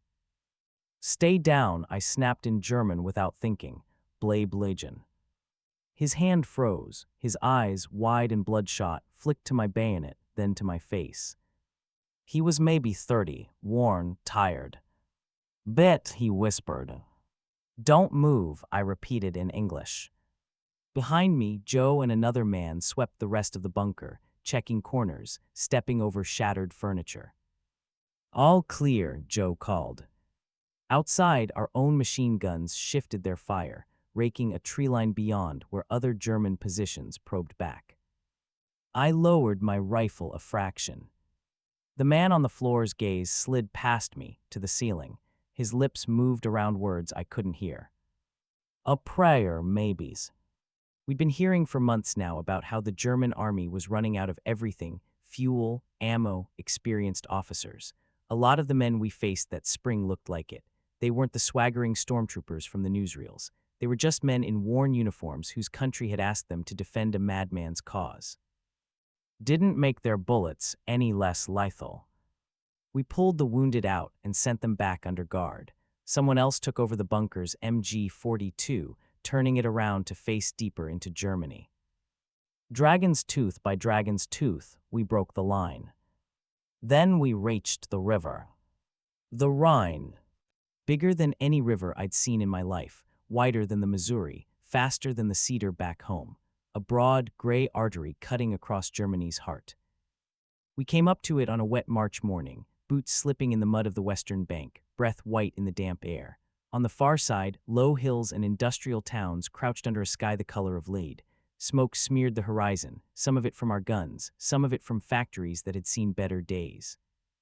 "We crossed that," Jennings said softly, "and there's no more big natural lines between us and Berlin." "Unless you count all the guys with guns who don't want us there," Harper said. "They're running out of those," Joe answered. The brass had gotten lucky earlier that month, a bridge at Remagen captured intact by one of our units before the Germans could blow it. Other crossings were being forced by British and American troops up and down the river, boats and pontoon bridges thrown together under fire. Our division got pontoons. We assembled on the muddy shore under intermittent artillery fire. Combat engineers in dirty fatigues and hard eyes hustled around, lashing together floating sections, swearing at busted timbers, checking cables. "Soon as that bridge is ready, you go," Harris said, pointing with his map case toward the gray water. "Single file, spread out as much as you can. Don't bunch up. If the Krauts get the range, that river's gonna be full of holes you don't want to fall into." "Feels like Omaha without the landing craft," Harper muttered. "Less ocean," I said, "same amount of fear." The first wave went over in assault boats, flat-bottomed things with outboard motors, low to the water. We watched them churn away from the bank, black dots on the gray current. German shells started falling in the river, geysers of water leaping up, white and wild. A few boats took hits, flipping, men spilling into the cold. Some swam, some didn't. Let's go," someone shouted behind us as the first pontoon sections locked into place. The bridge was a narrow, floating path of planks and metal, bobbing and shifting underfoot. On either side, the river moved inexorably, fast and uncaring. We stepped onto it one by one, rifles slung, packs heavy, boots thudding on wet boards. The space between me and the water felt smaller than the space between one breath and the next. Shells fell ahead and behind, geysers spraying dirty water over us, stinging our faces. Splinters of wood and metal flew. A man 3 spots ahead of me flinched, slipped, and went over the side, his scream cut short as the current took him. "Keep moving," someone bellowed. "Do not stop." I kept my eyes on the back of Joe's helmet, on the curve of his shoulders, on the small, stupid dent where a falling branch had hit it weeks ago. Don't look down, don't count the feet to the water. Don't wonder if, after everything else, this is where fate finally tags you, stupidly, pointlessly, in a cold river in a foreign land. A shell hit close enough that the whole bridge bounced, sloshing water over my boots. Men stumbled, grabbing for balance. For a wild second, I felt the whole structure sway under us like a drunk. Then somehow we were across. We stumbled up the muddy far bank, lungs burning, legs rubbery. "Welcome to Germany proper, boys," Harris said, voice thin with too much adrenaline. "Try not to break anything you don't have to." We laughed, breathless and a little hysterical. East of the Rhine, the German army began to come apart in earnest. Not everywhere, there were still pockets that fought like devils from every stone and cellar. But more and more often, we saw white handkerchiefs tied to rifles, sheets hung from windows, men in gray stepping out of doorways with hands raised high. Civilians watched us with a mix of fear, resentment, relief, and a kind of stunned detachment. They'd been fed years of propaganda about us, barbaric Bolsheviks, capitalist warmongers, monsters. Instead, we were just cold, dirty young men who wanted the war to be over. Some spat at us when they thought they could get away with it. Some tried to trade trinkets or food for cigarettes. Some just stared at the ground, lips pressed tight, as we walked past the rubble of houses that had once looked like something out of my mother's fairy tale books.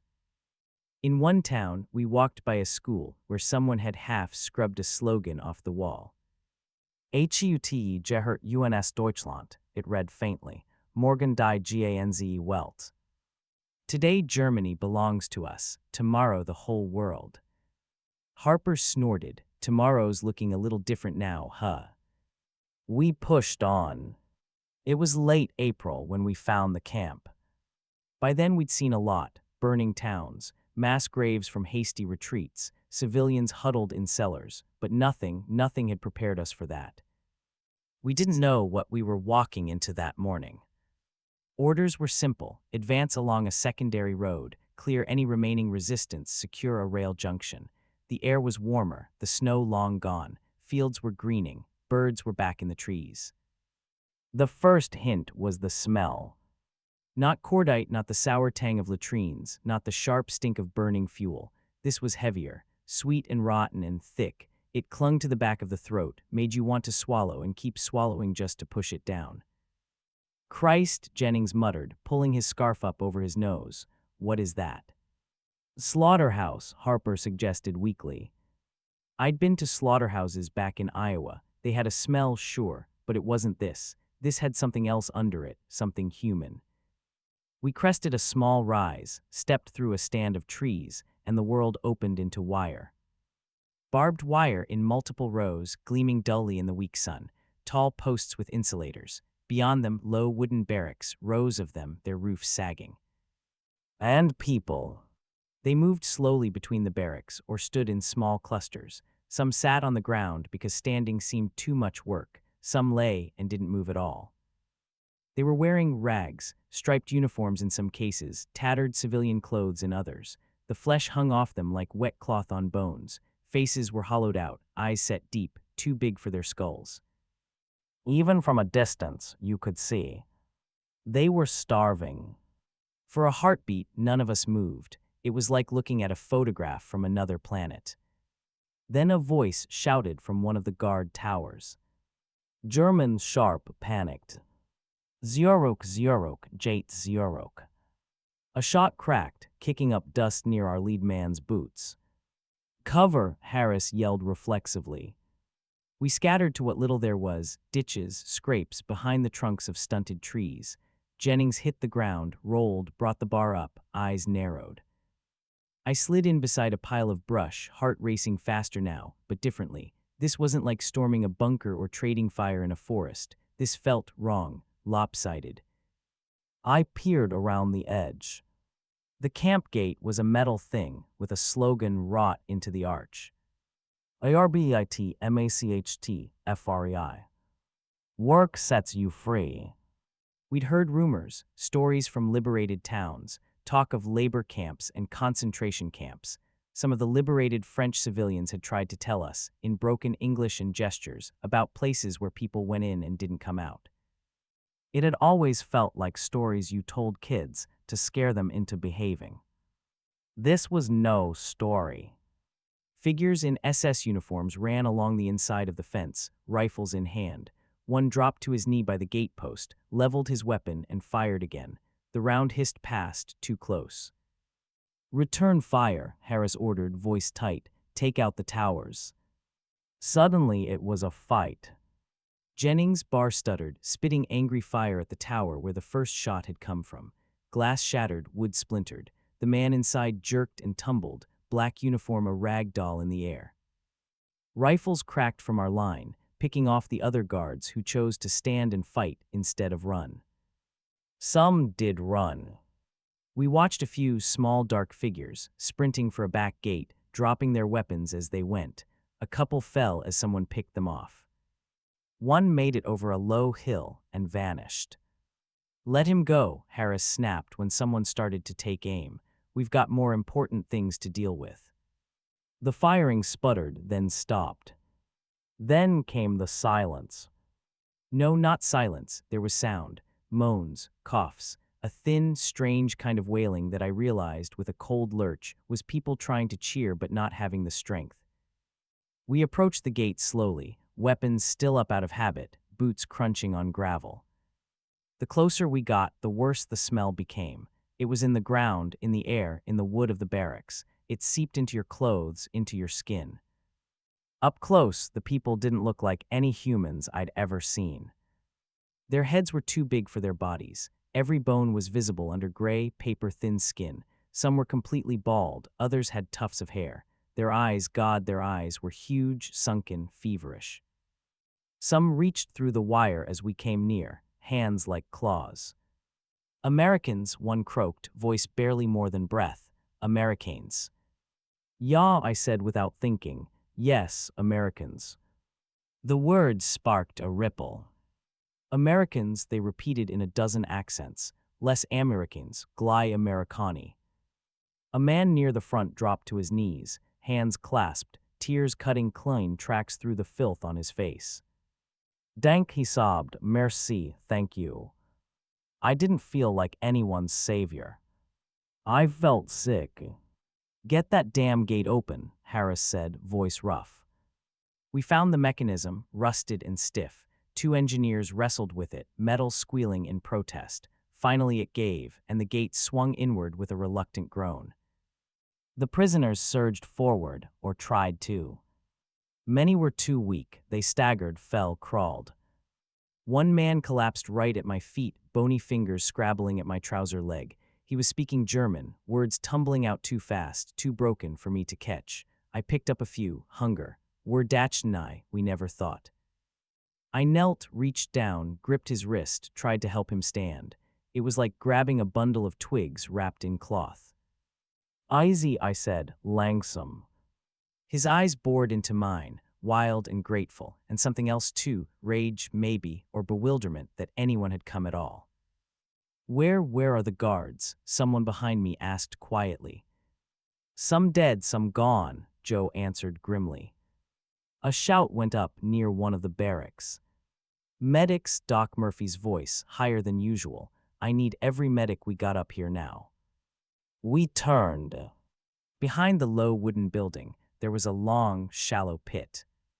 Bodies lay in it in layers, dusted with lime, limbs tangled. Some wore striped uniforms, some wore nothing. All were impossibly thin. The hole wasn't full yet. Murphy stood near the edge, one hand over his mouth, the other hanging limply by his side, medical bag forgotten in the dirt. Jesus, he whispered between his fingers. Jesus. Harris swallowed hard, Adam's apple bobbing. Get battalion on the radio, he said thickly to Tom. Tell them we found this. Tell them to send everything. Medical, cameras, reporters, priests, I don't care. The world's gonna see this. Tom nodded, face gray, and fumbled with his set. Around us, men moved in a daze. We gave water, we gave cigarettes, we gave food, then had it snatched away by Murphy and the other medics. Slow, Murphy shouted. Small bites, small sips. You cram K rations into them, you'll kill them. Their bodies can't take it. We stood there, useless, and wanting desperately not to be. One young soldier, a replacement I barely knew, had his rifle trained on a group of surrendered SS men kneeling under guard near the fence. Their black uniforms were dirty but not ragged.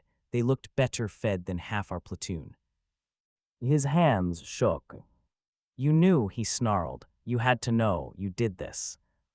One of the SS men said something in German, lifting his chin. I didn't catch all of it, but I heard the key word. Befehl, orders. I was just following orders, he meant. The kid's jaw clenched, his finger tightened. If he pulled that trigger, I wasn't sure I'd blame him. Harris seemed to appear from nowhere, moving faster than I'd ever seen him. He grabbed the barrel and shoved it up just as the shot went off, sending the bullet harmlessly into the sky. No, he snapped, we're not them. The kid's chest heaved. Sir, they. I know what they did, Harris said, voice low and hard. We're still not them. They'll stand in a court for this, on paper, in daylight, not in a ditch on a bad day when you can't sleep later. The SS man flinched at the word court. He understood that. The kid's shoulders shook. Tears, including anger, ran down his face. They're monsters, he whispered. They're men who chose to be monsters, Harris said, and we're men who choose not to, that's the difference. Now get over there and help the people who aren't trying to surrender. That's an order. The kid swallowed, nodded jerkily, and stumbled away toward a group of prisoners huddled near a water barrel. The SS men watched him go, then looked back at Harris. For a fleeting second, I thought I saw something like surprise there, not relief, surprise that he was still alive. We spent the rest of the day and into the night in that place. We helped carry the worst cases to a makeshift infirmary. We passed out blankets and whatever food the medics said was safe. We listened, when we could bear it, to fragments of stories in broken English, French, Polish, Russian, Dutch, German. Camps that fed into other camps, trains that came and went, people who vanished every day. Rumors we'd heard, gas chambers, mass graves, medical experiments on children, suddenly had faces. By midnight, I felt like something inside my chest had been scraped raw. I stepped outside one of the barracks into the cold air, needing distance from the heat and stench and two quiet cries. The camp's fence loomed against the star-pricked sky, wire gleaming faintly. Joe was there leaning against a post, cigarette cupped in his hands. The ember flared as he inhaled, then dimmed. "Can't sleep?" he asked quietly. "If I do, I'll be back in there," I said, nodding toward the barracks.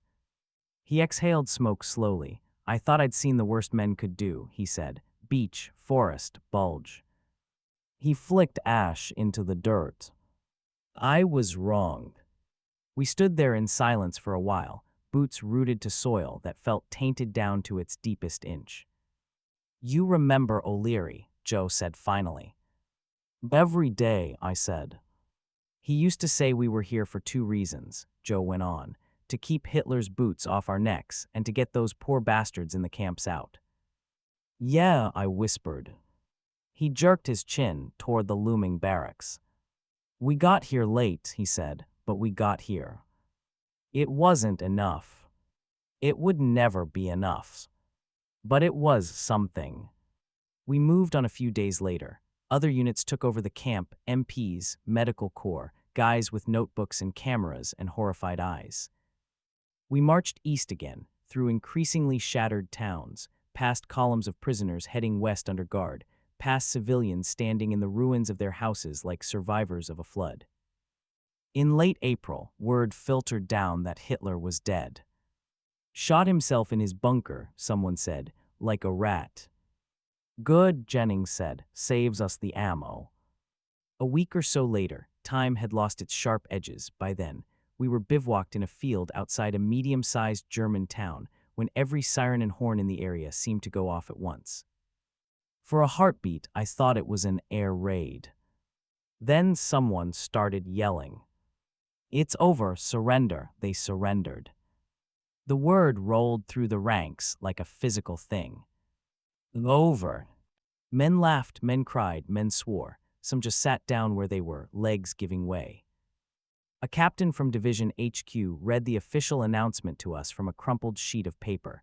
Unconditional surrender of all German forces, signed in Reims, to be effective May 8th. Victory in Europe. WWII Day. We weren't in Paris or London or New York. There were no parades, no confetti, no people kissing in the streets. Just a muddy field full of men whose faces were lined far beyond their years, staring at each other like they weren't sure if someone was playing a cruel joke. "We did it," Harper said softly. "We actually did it." "Not all of us," Jennings murmured. That night someone scrounged bottles from God knew where. Schnapps, cheap wine, anything fermented. We passed them around, coughing and laughing and wincing at the burn. There was singing, bad singing. A couple of guys fired rifles into the air until an officer shut that down fast. Somebody tried to dance and fell on his ass. For a few hours, the war was, if not forgotten, at least set aside like a heavy pack at the edge of the fire. At some point, a chaplain gathered, whoever could walk into a rough circle. He read out names. They went on for a long time. O'Leary, Collins, Miller, names from Omaha, from Normandy's hedgerows, from the Hürtgen, from the Bulge, from nameless stretches of German road and forest.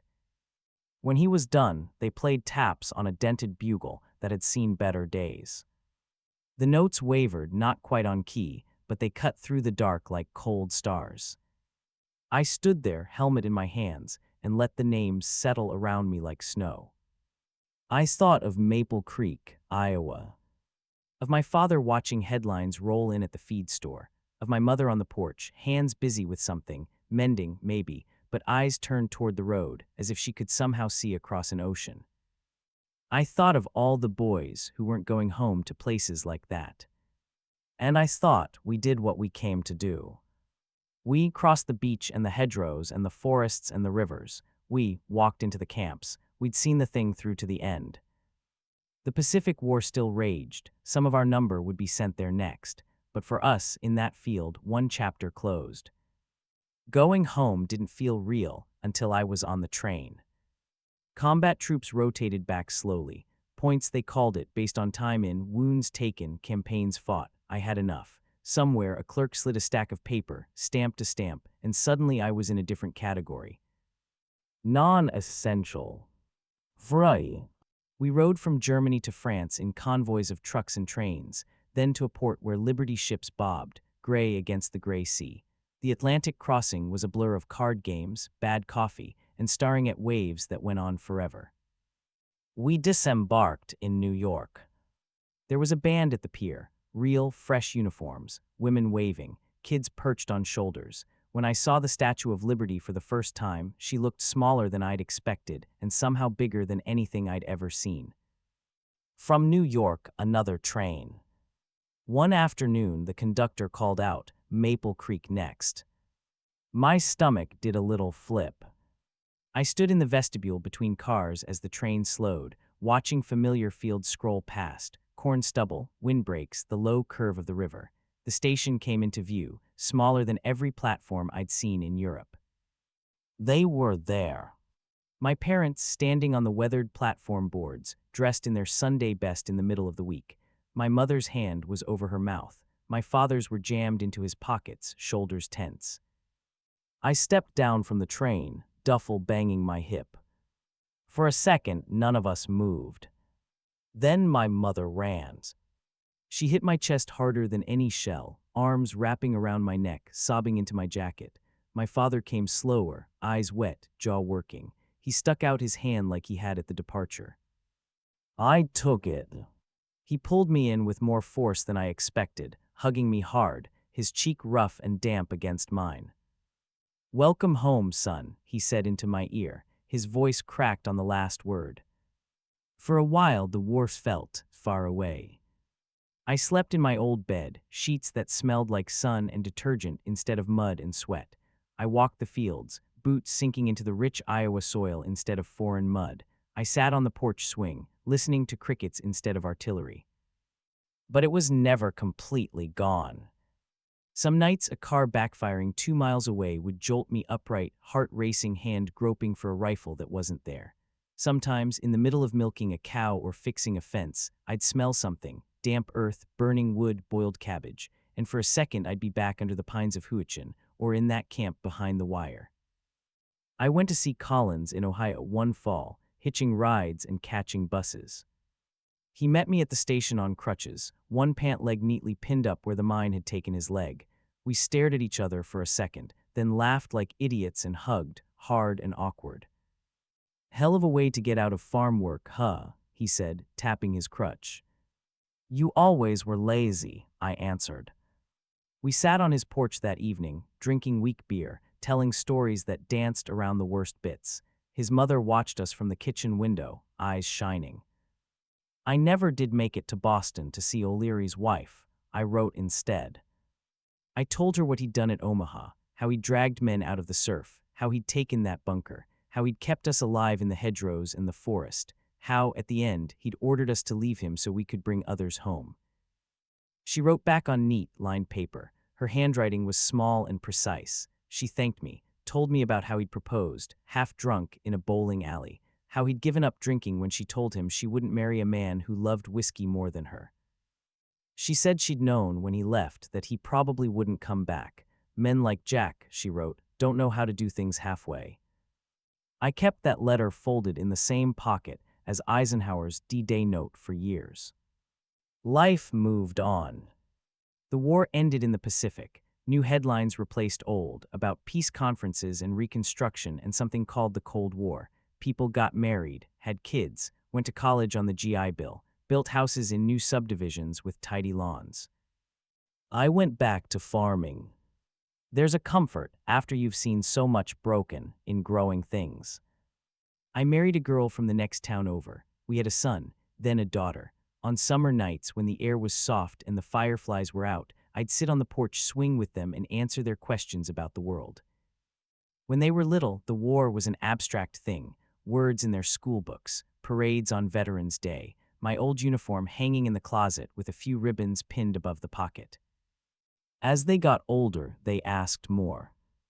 Did you shoot anyone, Dad? Were you scared? Why did you go? I told them what I could, left out what I had to, not because I was ashamed, but because some things you can only really share with the men who were there. We had reunions every few years in different cities. We told the stories, laughed at the same old jokes, raised glasses to the names that didn't answer roll call. When my grandson turned 12, he had to do a project for school, interview someone who lived through history, the instructions said. He looked at me across the dinner table. Can I interview you, he asked, about the war? I hesitated. Then I nodded. He came over the next Saturday with a cheap little tape recorder and a list of questions in careful handwriting. We sat on the porch. It was always the porch for things like this, and I started at the beginning.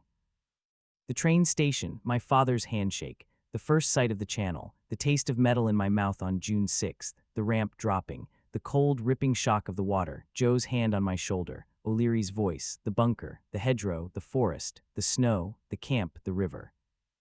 I watched his face as I talked, eyes wide, sometimes horrified, sometimes puzzled. At one point, he stopped the recorder. Weren't you afraid? He asked. All the time, I said. But you did it anyway. I thought about that for a long second. Yeah, I said, not because I wanted to be a hero. I was just a scared kid who didn't want to let the guy next to him down. That's most of what courage is, being more afraid of failing your friends than of whatever's in front of you. He turned that over in his head, then clicked the recorder back on.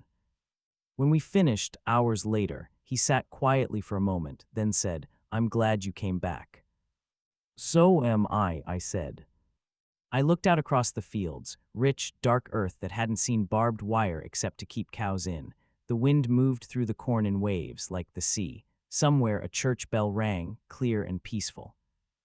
I thought of the boys who never got to sit on porches and tell their grandkids anything, of crosses in neat rows in foreign cemeteries, of stars chiseled into stone.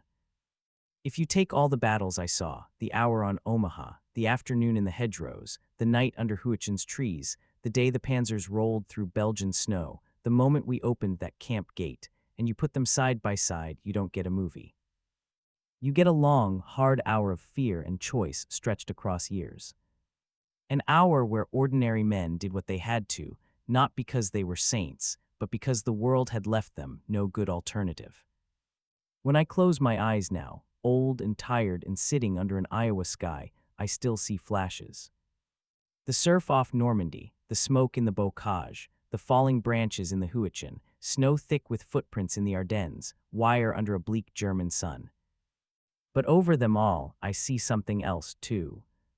Joe's grin in a London USO, O'Leary's crooked half-smile before a jump, a French boy's solemn merci, a Belgian girl breaking a chocolate bar in half, a prisoner's hand clutching my sleeve at the camp fence.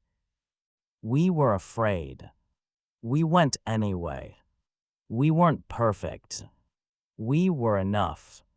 And if someday someone asks you what it was like, what that war was, what men like us did, tell them this. We were kids from places like Maple Creek and New Mexico and Ohio. We landed on beaches and walked through forests and snow and fire. We made mistakes. We did things we're proud of and things we wish we didn't have to remember. We carried each other when we could and remembered each other when we couldn't. We were not the whole story, but we were part of it. And that, in the end, is all any soldier can say.